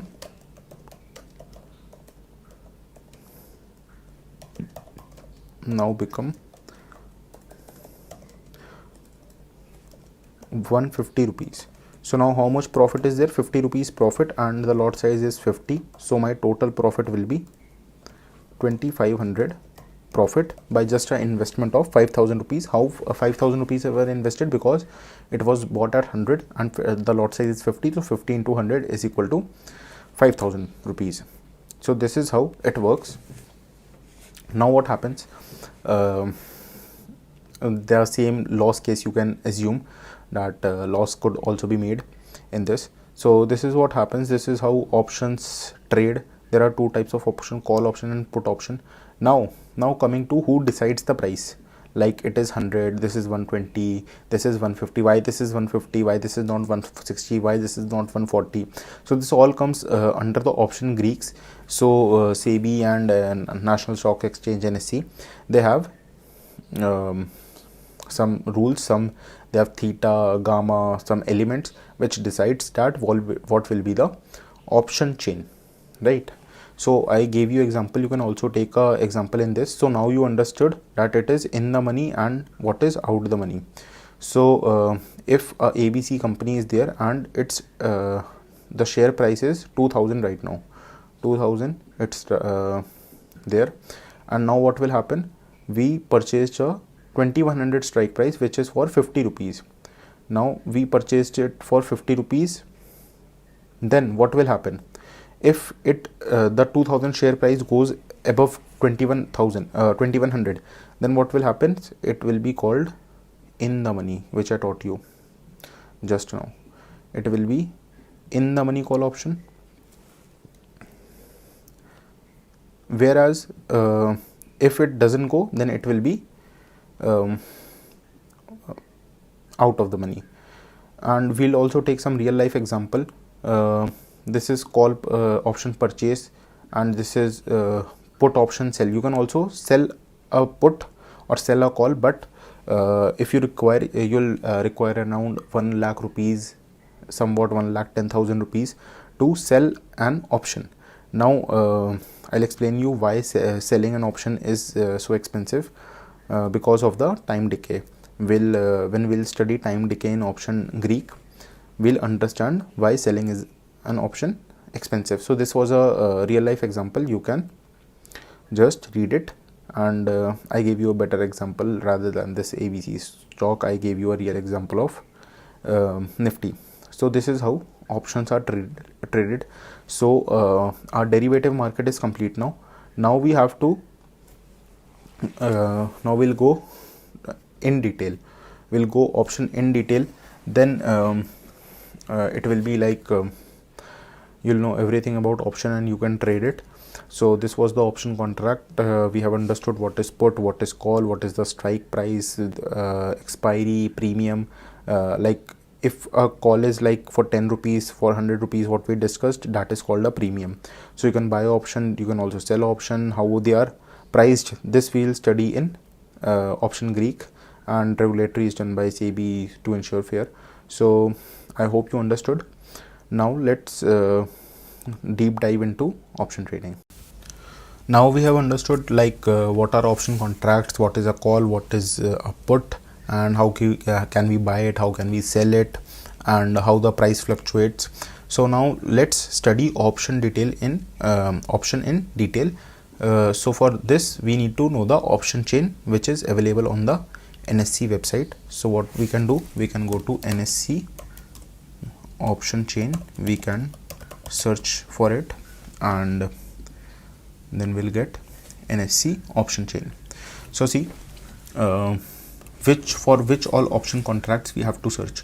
So this is the National Stock Exchange. So Nifty, Fin Nifty, Bank Nifty and Mid Cap Nifty, these four lie under the National Stock Exchange, whereas Sensex lies under the Bombay Stock Exchange. So you can get the option chain about Sensex at the BSE website, that is Bombay Stock Exchange. Now coming to the expiry, Nifty has different expiries, 10 April, 18 April, like it is weekly. So 2nd May, 9 May, 30 May. So the later one, these are not valid, right? The people do not take these do not take place in the trade. The near expiries are only in trading. All right. So when expiry day is there, one more concept we have to see, that is zero to hero. We'll also study about that. So this is the option chain. So let's see on the left sides. On the left side, whatever you see are calls, and on the right side, whatever you see, the data is about puts. So in between there is the strike price. So let us go down. Nifty is trading somewhere between 22,500 and 22,550 right now. Now what will happen today? The market is closed right now, so nothing is being changed. Else when market is live, you can refresh and these price like constantly change, how much change is there. So let us now study about this is called option chain. So all the region which you see with some colored background, this is known as in the money. This is all the in the money calls, and you can see the price. This is the price. So as you move up in the money, this is 139, this is 170, this is 207. So the price increases in the money call. These are all in the money. 22,500 is the at the money call, and as you see, this is out of the money call, or the strike prices above 2250. These are all out of the money call. So LTP it is the last trading price, and we can see. So on expiry day, like if today is the expiry and 3:30 market closes, until 3:30, if it doesn't crosses 22,550, so this will become 0. These all will become 0, right? These will not become 0, but their price will slowly come down. Why it slowly come down? Because of the time decay. The option, the value of the calls and puts decrease with increase in time. The moment you hold it, if you hold it for a long time, there will be a time decay that is known as theta. We have to study this in option Greek, and the value of it will decrease slowly. But like for example, it will decrease like 1 rupee in 1 hour, 1 rupee in another hour. But if it the Nifty moves up, and it moves up by 10 rupees, the call, then what will happen? It has moved 10 rupee up, but 2 rupees time decay, so it will increase 8 rupees. So this is like it happens. Now let us study, like this is OI, open interest. Open interest is basically, we have already studied, there are two type of investors. One is retailer and one is institutional investor. So institutional investors usually sell the calls. So OI is open interest. How many people are selling this call? I already told you that around 1 lakh rupees is needed for selling a call or put. So how many people are selling the call? See, at 22,500, 1 lakh 2,000 people, 1 lakh 3,000 people. How much change in OI is there? Like how much it has changed in the day? What is the volume of the calls that are being traded? So this is the like number of lots people are trading with it. There's IV, there's large change price, and this is the percentage change. This is also a bid quantity. How much people are bidding? If this was live, you would have seen what would it would change like every second. So this happens, and these are the out of the money call. Let us now reverse inputs. This is the in the money. Everything above 22,500 is in the money. Same open interest, change in open interest. What is the LTP? What is the this bid and ask? Like if someone is if someone is bidding at 24 rupees and 45 paise, and someone is asking it at 25 and 10 paise. 25 rupees 10 paise. So this is generally nearby and it's not so important. I explained you what is OI and what is volume. So this is what we call an option chain. You can also see for FinNifty. FinNifty is basically for financial services. Nifty in financial services. Bank Nifty is for all the banks. FinNifty is for all the see, you can see Bank Nifty, the lot size is less, so it is for 348 rupees, but you will only have to multiply it with 15 because the lot size of Bank Nifty is 15, right? There's also Midcap Nifty, all the midcap stocks that became the Nifty of it. So this is the in the money, this is in the money put, this is in the money call, these are the out of money call, these are the out of money put. So I hope you understood what is option chain. The next topic that we have to study is option Greeks, so we'll move forward to it. I hope you have understood what is how to see basically the option chain. People get very confused how to see a option chain, right? So I hope you understood. In the next lecture we'll study option Greeks. Now we have to study option Greeks. Option Greeks is basically what it tells us about how the price of calls and puts will move. So we have taken an example, like for call options, the delta, the first option Greek that we have to study is delta. So what happens in delta? Let me make a table and you will understand. So what happens if like Nifty is trading 22,500 at 22,500, there is also 22,450 and 22,550. So here on the left side are the call. This is, let's say, 100 rupees, this is 120 rupees, and this is 80 rupees. Input, it will be reversed, as in the money and out of the money are opposite in calls and put. So what will happen now if the delta range is between 0 to 1? So if the call option has a delta of 0.5 and the stock price of increases by 10, so option price will approximately increase by rupees 5. For example, let's say Nifty was at 22,500. Now Nifty went to 22,510 and delta for this was, let's say it moved downwards, so it moved to 490 and delta for this was 0.5. So what will happen, since Nifty is increasing, the value of put will increase. Now how much the value of put will increase? This was 100 rupees and now delta is 0.5. So the Nifty has gone down by 10 points. So what will happen? We'll do 10 into 0.5. That is how much? That is 5 rupees. So Nifty, the value of this put will increase by 5 rupees. Now this will become 105. And in this it will become how much? The delta for delta is different for every strike price. Like for this it is 0.5, delta for 22,500 is 0.5, maybe for 22,450 delta for 22,450 would be only 0.4.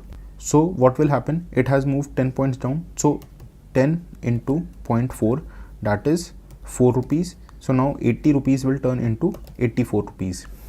This is how delta take place. Basically Option Greeks tells us how much the price of the call or put will increase or decrease when the fluctuation is there. So this was delta. Now let us come to gamma. Gamma measures the rate of change of an option's delta in response to changes in the price of the underlying asset. For example, in a call option, gamma has gamma of 0.03 and the stock price increases by rupees 1. The delta of the option may be increased by 0.03. So as I told you, like it went from 22,500 to 22,490. So this was 0.4. Then maybe now what will happen? The delta for this 22,500 will increase to 0.6 and for this it will increase to 0.5.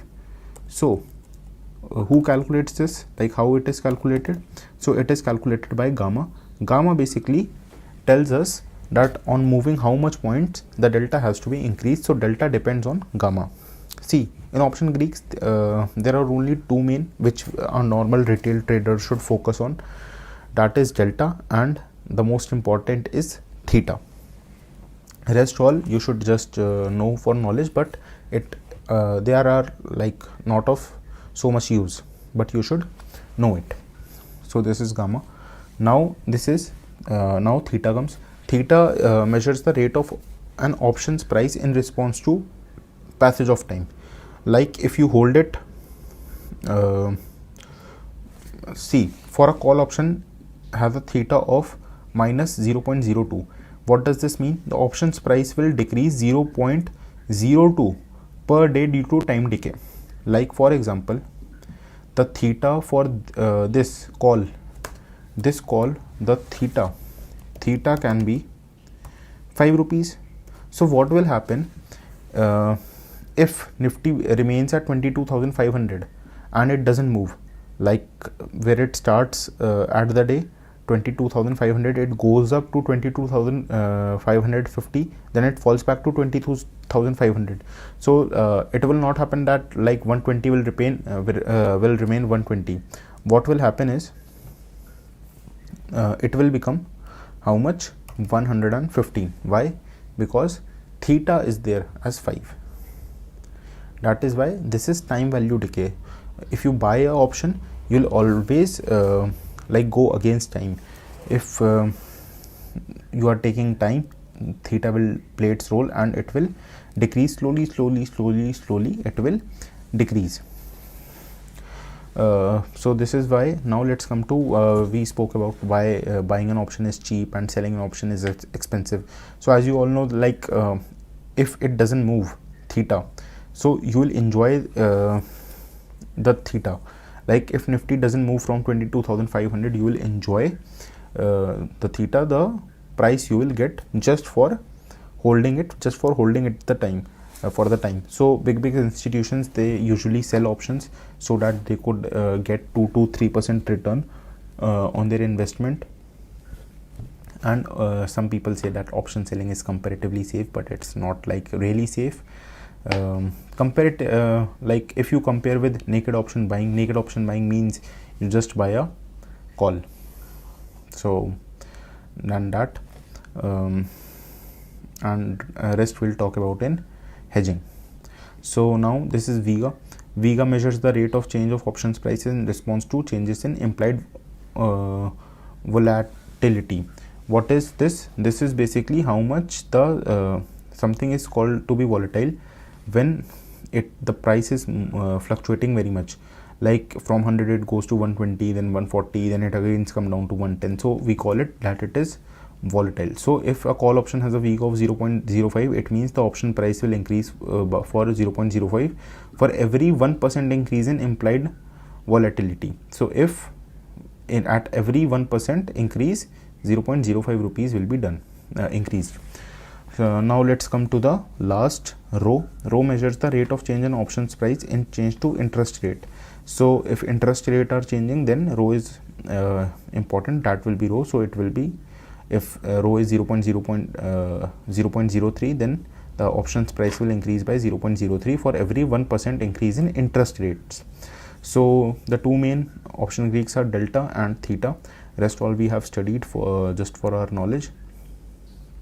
So this was the option trading, and this was the example. We have done such an example, and in the next lecture we'll study PCR data. We'll look into that. So thank you. We'll meet in the next lecture. Now let us talk about the PCR data strategy. When we are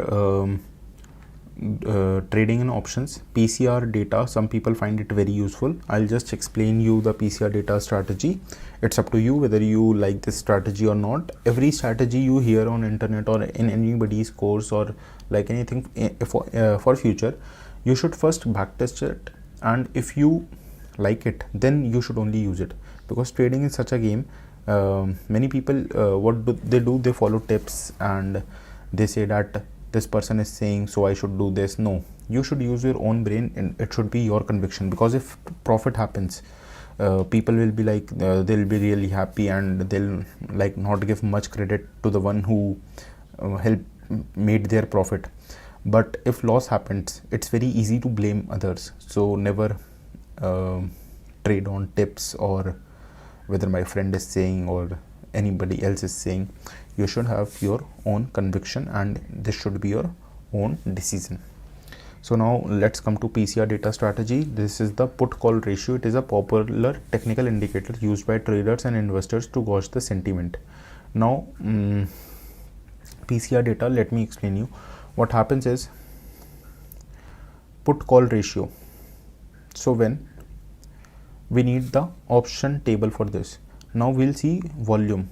Like at 10,850, this is for mid cap Nifty, the volume is 5,73,000, and here the volume is 3 lakh only. So put call ratio, what does this mean?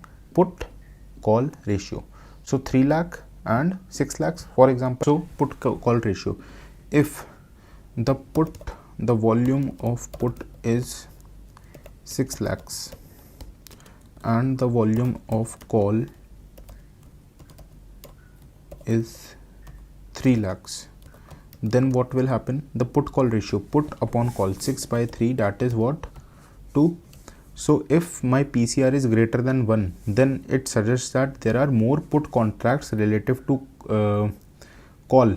So this could indicate a bearish sentiment. Like people are usually, what do? Put call ratio is basically that market is bearish, but some people also say that 90% of the option traders make loss in India. SEBI has issued it that 90% of the option traders make loss. So if like, don't quote me on this, but if we know, like I heard it from someone, so if we know where are the 90% people, we know that they are gonna make loss. So if there are more if there is more put volume, then we should buy call, because 90% of the traders make loss.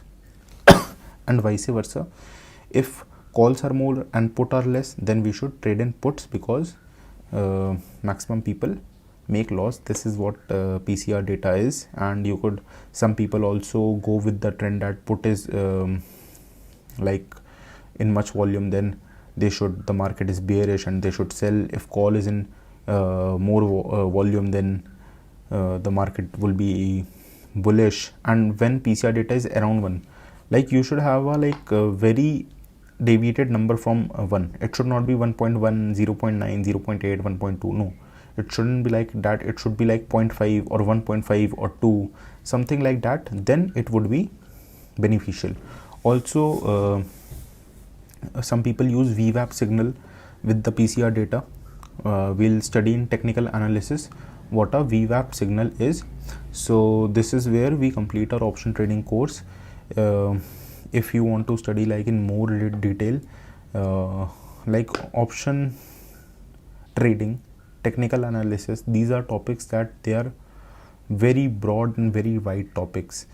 So a full course can be made only for option trading. A full course can be made only for technical analysis, only for fundamental analysis. So it's very broad and very wide. Like there's loads and loads of knowledge in that. So you can also, if I make, you can check out at Udemy. If I make another course, you can purchase it for option trading. So this was it. We'll move to other segments. For now, that's all. Thank you. We'll meet in the next lecture. So majorly there were 5 segments in the stock market. First one was equity, second was futures, third was options. So we studied like in much detail what are the options and all. So now let's move forward to some other segments. Now other segments, and we are left with currency, commodity and mutual funds. So first let's study currency.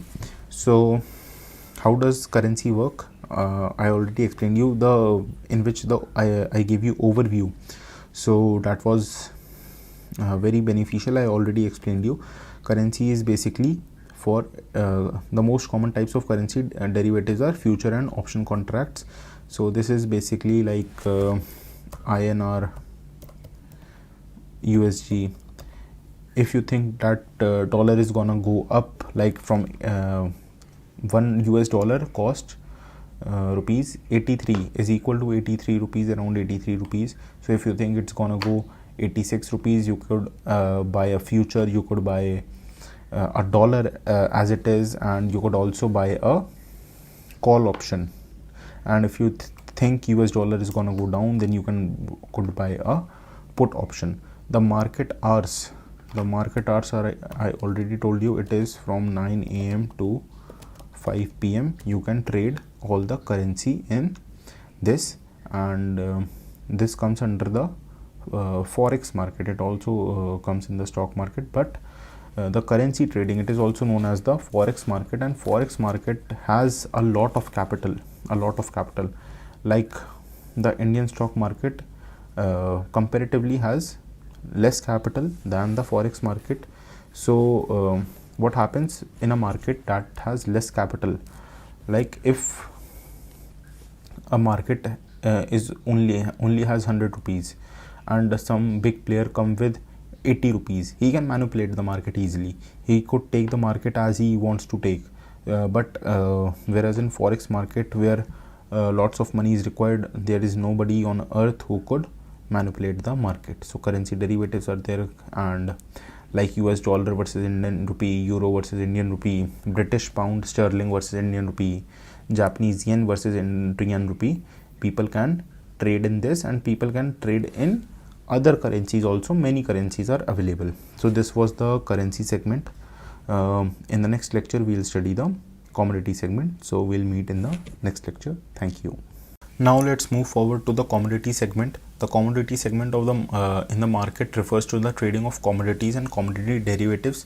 So commodity exchanges are Multi Commodity Exchange MCX, and there is one more, National Commodity and Derivatives Exchange NCDEX. So types of commodities, these are like precious metals, gold, silver, platinum, palladium. You can trade in this. All right, so you can trade in this. Base metals are also there, copper, aluminium, zinc, nickel. You can also trade in this. Energy commodities such as crude oil, natural gas, petroleum products. Crude oil, the world is dependent on the crude right now, and slowly it's switching to electric vehicles and all, but crude is used a lot of at lot of places, and natural gas is also used. So these are the energy commodities. Agricultural commodities like wheat, rice, maize, soya bean, cotton, sugar, coffee.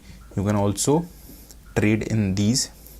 Other commodities such as spices, pulses, and livestock.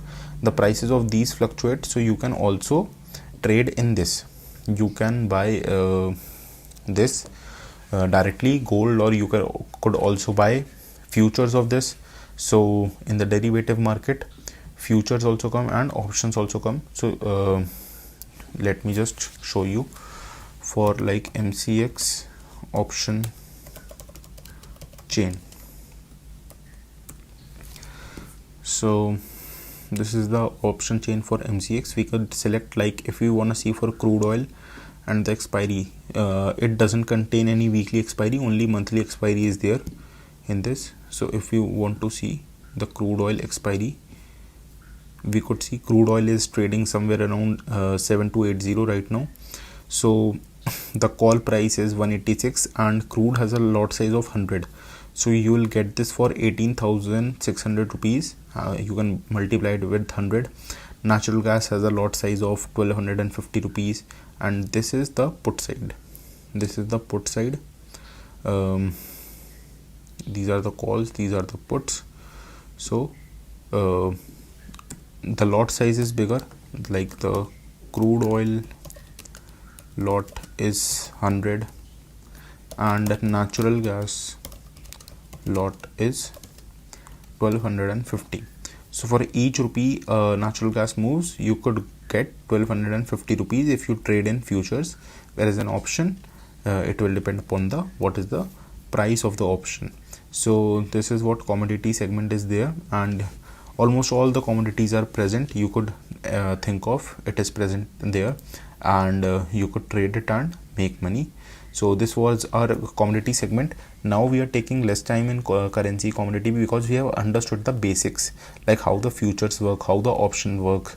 So futures and options are there in this segment also, but now we can understand it quickly as we have studied in equity in very detail. So now commodity and all is made easy for you. So in the next lecture we will study mutual funds. So we'll meet there. Till then, for that's all. Thank you. Now we'll study mutual funds. Mutual funds are investment vehicles that pool money from multiple investors to invest in a diversified portfolio of securities such as stocks, bond, and everything. These funds are managed by professional fund managers who make investment decisions on behalf of the investors. So what happens is, if I like told you in equity or any segment, I'm not able to make decision like in which company should I put my money, or I don't have the time to, do the research and study the fundamental reports or do technical analysis in which stock should I invest and how much return it will make me, and I'm busy with my job or my business. I don't have time for that, but I want to invest in the stock market. So mutual funds are what? They take money from you. These are big organizations. They pool money from people. So what do? They take, like, they have a minimum amount for mutual fund, like for 36,000. It's not like that you can only invest 100 rupees. there is a minimum amount required that you need to place in a mutual fund. Now what will happen, they will have now lots of money because they'll take money from various people. Then what will happen, when they will have a lot of money, they will diversify their portfolio, like 5% they'll put in cement industry, 5% they'll put in commodities or maybe in gold, and small portion is in real estate and different type of assets, so that if one sector crashes or it drops down, the money is saved and they do not get spoiled. So mutual fund, what they'll do, they'll make a lot of money, they'll keep the extra money, like if they make 15% out of your money, so they'll give you 11-12%, but that is not guaranteed, and the remaining amount they will keep with them. So these are structured trust or corporations with a fund manager appointed to oversee the investment portfolio. They diversify. You can also see which types of mutual funds are there: equity funds, debt funds, like they'll invest in stocks or equity. In debt funds, they'll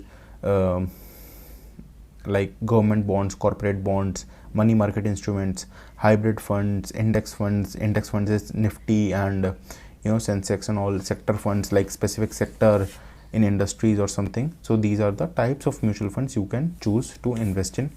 The benefits of this are you don't have to think, and there are professionals who can manage your money, but it doesn't guarantee you any return. It can also result in losses. So that's why when the ad comes, it is written that you hear that mutual funds are subject to market risk. Read all the schemes and documents carefully before investing. So they just warn you that you could also make loss. It's not like that. You'll only make profit if the overall market performs poor and there is a recession in a market. They cannot give you return. So they diversify. Liquidity is there because a lot of money is involved. Accessibility is there. Cost efficiency is there. Risk factor is a little bit less because they'll set a stop loss, or they are professionals. So if there is a loss, there not be a bigger loss. They could result in small loss or with like no profit. So mutual fund is this. So here we complete all our segments. Now we'll move the course to a segment where I'll tell you like how you can trade, what all should you think, what all should you keep in mind, what all should you checklist before making a trade or investing in something. So that would help you with your portfolio. Thank you. We'll meet in next lecture. Now we have to study technical analysis. So technical analysis is a method used by traders and investors to forecast future price movement. Like they take an idea like how will a particular stock or index will perform by looking just at the chart. That is known as the technical analysis. I've already taught you one strategy, that is the PCR data strategy in option trading. So technical analysis, how it is done. So for this we need a graph. So the best graphs, the best charts you can get it at is trading view. Trading view, what you do, like Nifty 50, then what will happen, you could think, you could see that a lot of lines are there. I'll explain you what all is there. Let me remove some lines. I use it personally, so I kept it.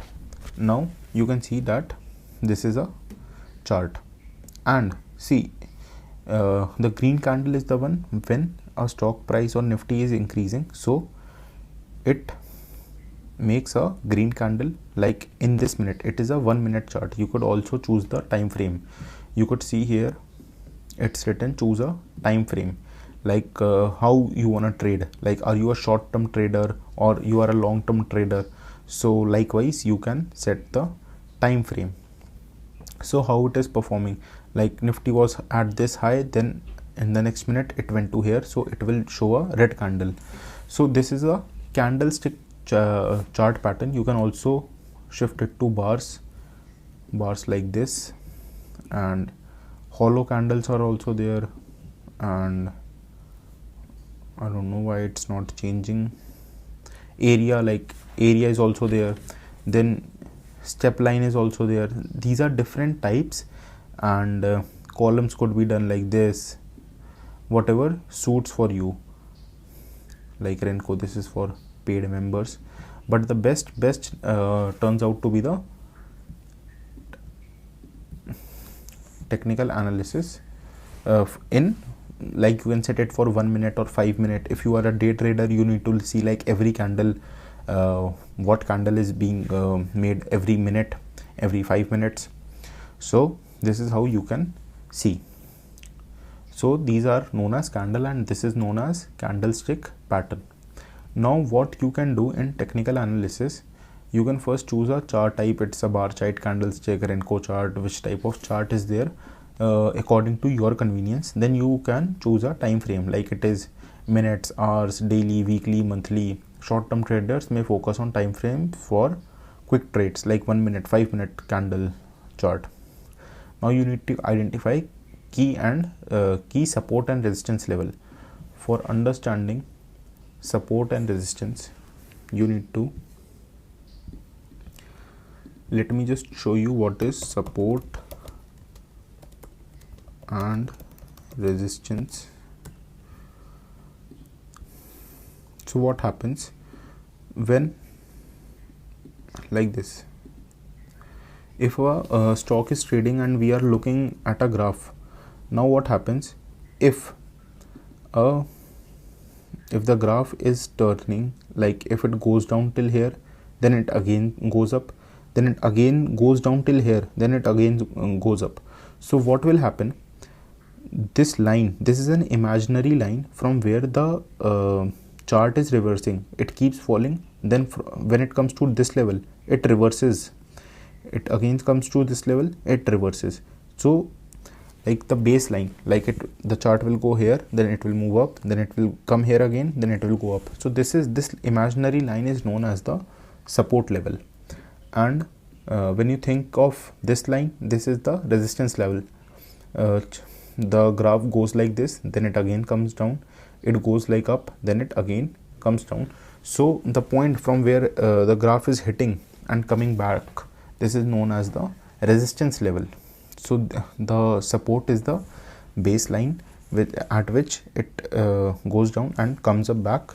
So this is the support, and resistance is that when it goes up and it comes down from there, that is known as the resistance.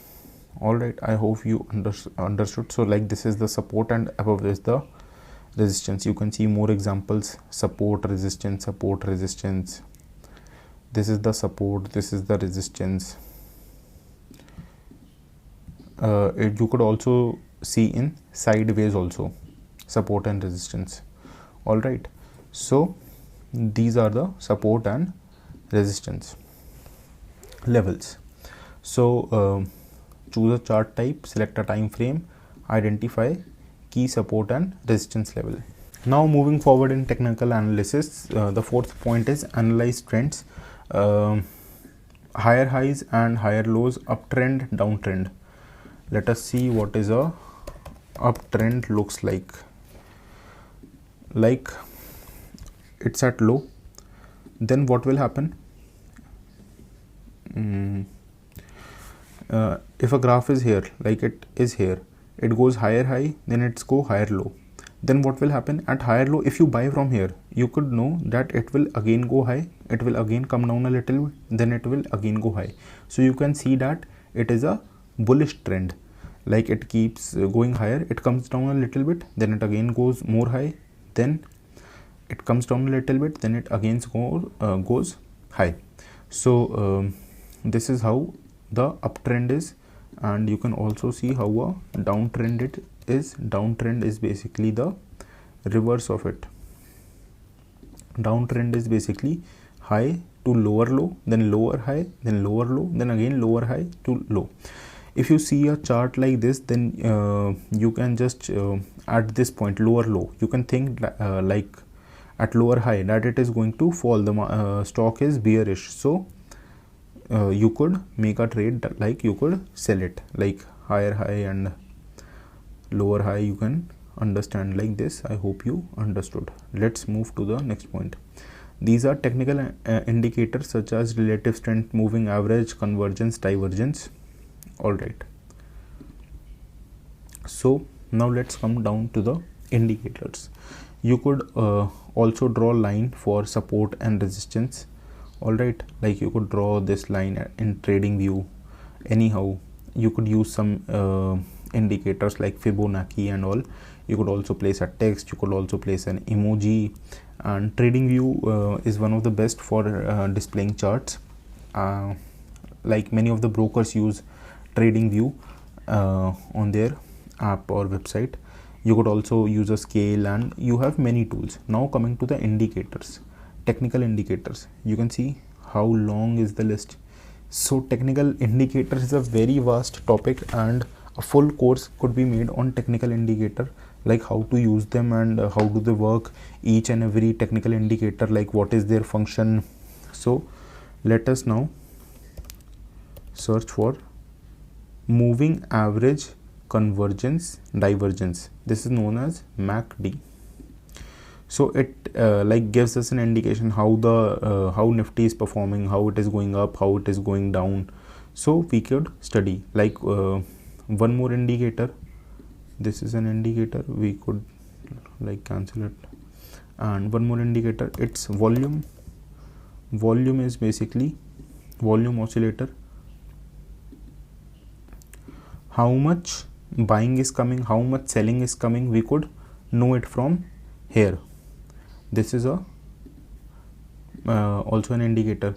Then one is super trend.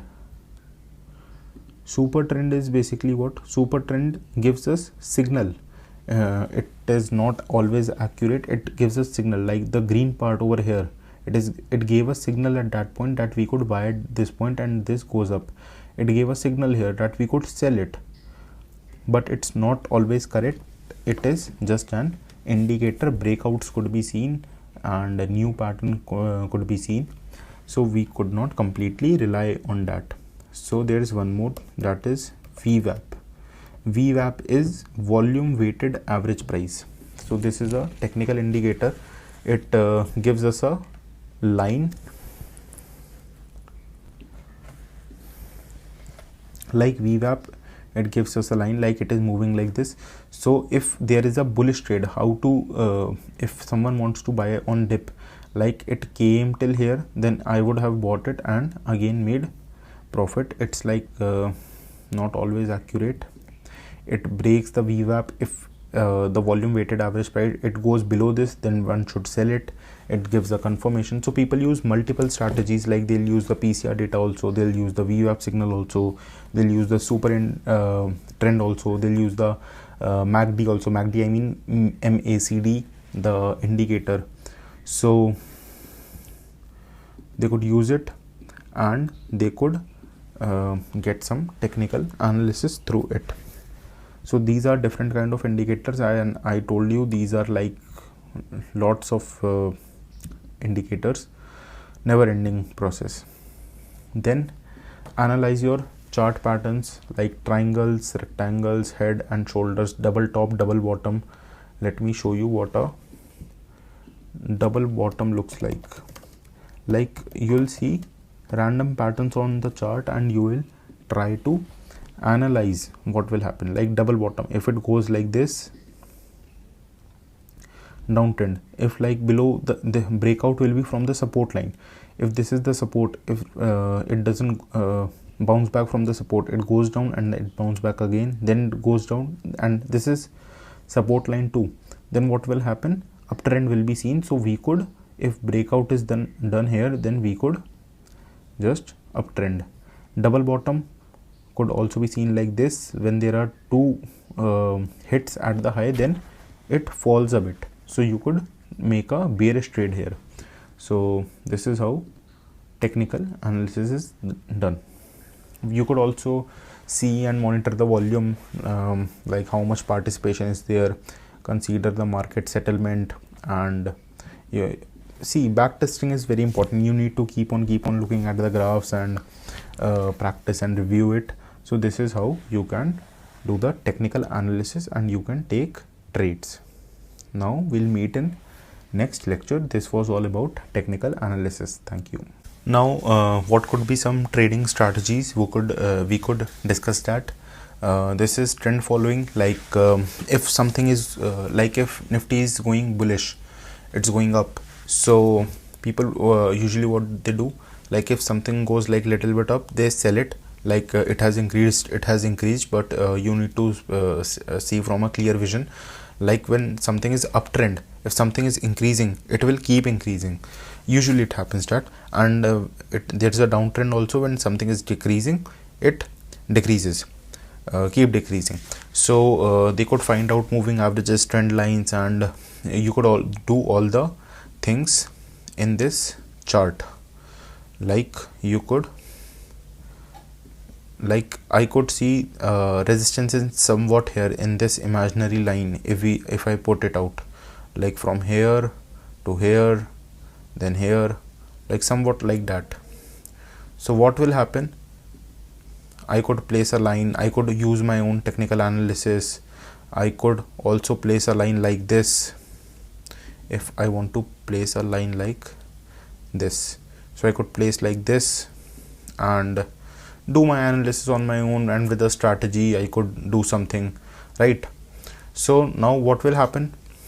We could trend following. Now breakout trading. Breakout is basically what? Like, see, the third point is range trading. So I'll cover both the points in this. Now if I see there is a region like this, so range trading is basically what? It is in a range, like this range, this range, this range, it is moving in this range. Breakout is what? If this line, it should continue to happen like this in this range, but what happened? It breakout, a breakout is seen here, like it breaks, so it fell more.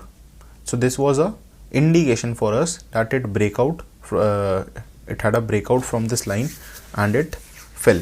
So this is not exactly accurate, but you could see and make patterns, right? Like that. And this is a 1 minute candle. You can also set a 5 minute candle, like what happens in this, and you could figure out something. And always risk is always there, so you could make lines in this, and this could be done. So breakout trading, range trading, mean reversion, scalping is basically for small profits, like quick trades, multiple quick trades. Like if something is going like this, so these are like 2 minute, 5 minute, 10 minute, 15 minute thing, like instantly what will be the next candle. So scalping is this, but I have also done scalping is good, but some people call it as gambling, because one never know what is going to be the next candle. It is going to be green or it is going to be red, like it is next to impossible to predict. But it is not impossible. People still make money in scalping, and they earn from it too. Now coming to swing trade is basically holding a position for several days. I'll show you what a swing trade looks like. So if you know that if some stock is going to swing in a time, like for example here, so we could wait for some days and a swing trade could be seen. Now from here, swing high, swing low. So like when there is when it is at low, you could take it at low and sell it at a higher price. That will be known as a swing trading. Like intraday traders, they buy here, they sell here, they buy here, they sell here. Swing traders, they also buy sell like this, but they do over a period of some days or some weeks. It's not like a everyday thing, swing trade, but intraday traders, they do it daily. Now coming to fundamental analysis. Fundamental analysis refers to reading all the economic reports of the company. How is the company performing, whether it is in loss or how much is the burn, how much they're gonna make profit, and how much they are making profit, what are their future plans, if it is merging with something or not. like all the finance of the company. It is available on the NSE website. All the listed companies, they have to provide their financial report, so they provide it. And using this fundamental assets, what are their assets, what are their profits, one can analyze the company or stock, and then they could invest in the company. Now coming to algorithmic trading. Algorithmic trading, this is basically in the 21st century, when if you like place a trade normally, you will take some time, like you will go fill the market price limit order, and it will take some time, and whether you want to take or not, like it's a people use also include their emotion while trading. So algorithmic trading is what basically you set a algorithm, like if Nifty goes like this, basically you set a pattern. Like if you identify a pattern and you write it in a code, that if this happens, do this, if this happens, do this. And you can also set a particular stop loss and particular profit, like it's a 1:2 ratio, 1:3 ratio, 1:2 basically. Like if a stock is, if something is trading at 100 rupees, 1:2 ratio means you expect profit like 20 rupees from it. So the 100 rupee thing will go to 120 rupees, and you could set a stop loss at 90 rupees, like 10 rupees you could bear a loss in expectation of 20 rupees profit. So this is known as 1:2.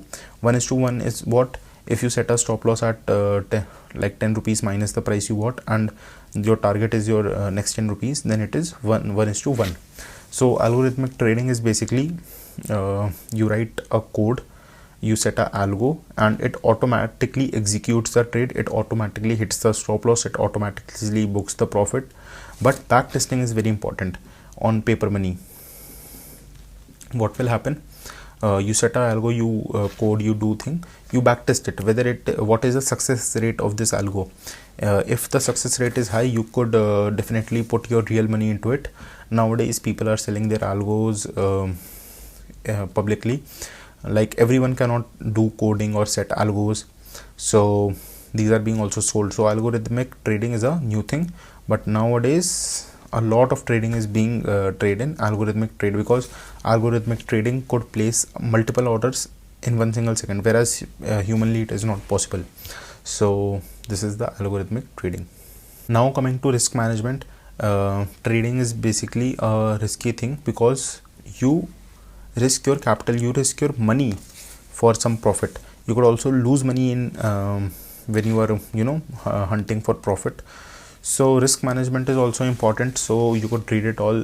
It is very important to identify, and basically you have to keep a check on all the global news and your country's news as well.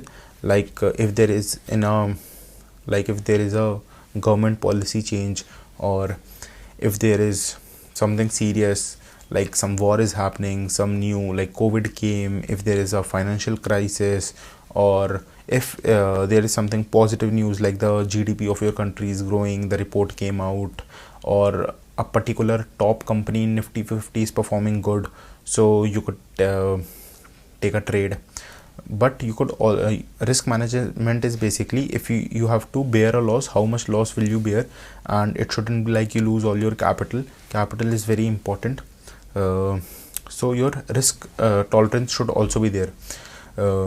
And what should be your position sizing, like some people have, like for example, if you have 1000 rupees in your demat account, and so make a trade for 100 rupees or make a trade for 200 rupees. Do not put all the money in one trade, do not put all the 1000 rupees in one single trade. What if you lose that trade? You'll lose a huge amount of money. Stop loss is very important. Stop loss, like small loss is acceptable, but a big loss is not acceptable. What usually happens is that people run for small profit. They'll see like a small profit and they'll book it. They'll not wait when the profit is going to boom. But in loss, if they'll see a small loss, they'll not book it. They'll think that this loss will be recovered, and whether it will be net to net or it will turn into profit. And what happens is that that loss becomes bigger and bigger and bigger, and at one day, at one point of time, you just have to square off the position, or it will get automatically squared off if expiry is there. So people make big loss by holding the loss. So stop loss is very important. Diversification is important. You put money in different sectors, and investment strategies should be like you put some money in real estate, some money in tech and tech and IT, some money in in different sectors like pharmaceuticals, and you should see the risk is to reward, like 2:1, 3:1. Like for 30 rupees profit, I could bear 10 rupees loss, which I told you earlier. And you should regularly monitor and review the market, like how the global indexes are performing. Is there any bad news? Is there any good news? With a combination of all these trading strategies, technical analysis, PCR data, and if everything goes right and you are feeling that you have a good conviction, then you can take a trade, and the possibility of your winning becomes high. Do not gamble. Do not just put your money like you are gambling. Let buy this, let sell this.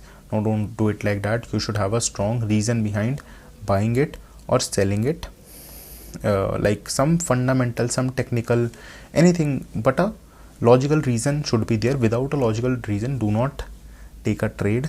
This is what risk management is. Risk management is there to save your capital. As I told you, small loss is acceptable, but big loss is not acceptable at all. People do not feel stop loss, and then like if you don't see, sometimes the crash is like in seconds. So as there is a saying that the bulls take the stairs, whereas the bears take the elevator. When something rises, it rises slowly, but when it falls, it crashes like. So this was our risk management. Now coming to taxation in the context of stock market in India. How much tax do you have to pay if you make profit? So taxes are there, like such as security transaction tax, STT, and dividend distribution tax, DDT. Security transaction tax is there when you make a trade. So when you buy or sell a stock, so the security stock is basically a security, an option is a security. So when this transaction take place, the government takes some tax, that is STT. And when dividend I told you, it is the profit that company shares with you, so a tax is deducted on that. Now coming to capital gain tax in capital, I'm talking about India right now. So in capital gain tax, it is categorized into two types: short term and long term. Short term are basically if you hold a stock less than for 12 months, so you will have to pay a short term tax, that is around 15%, I guess. And when you hold a stock for more than 1 year, if I bought a stock today and if I do not sell it like ever, and I sell it after completion of 1 year, then I only have to pay a 10% tax in gaining. So this is known as long term capital gain. This is the security transaction, and if you like if you make money through FNO, it will come under income tax. Whatever how much profit you make and how much is the income tax slab in your country, it will be like this. Long-term capital gain tax is usually lower everywhere. So I hope you would have understood all the basic of the stock market and trading zero to hero. In this course, you have now understood each and every term of the stock market, like all the basics. Obviously right now you are not a pro of technical analysis, or you have learned a lot about option was very in detail in this course. So I hope you would like the course. You have understood a lot, you have gained knowledge, and you're watching till here. Thank you so much for buying this course and watching this. Now I would request you to rate and review my course and share with your friends, so that every one could be benefit from this. And I'll keep bringing more courses about option trading, technical analysis, and different topics. Till then, bye bye, take care, and thank you.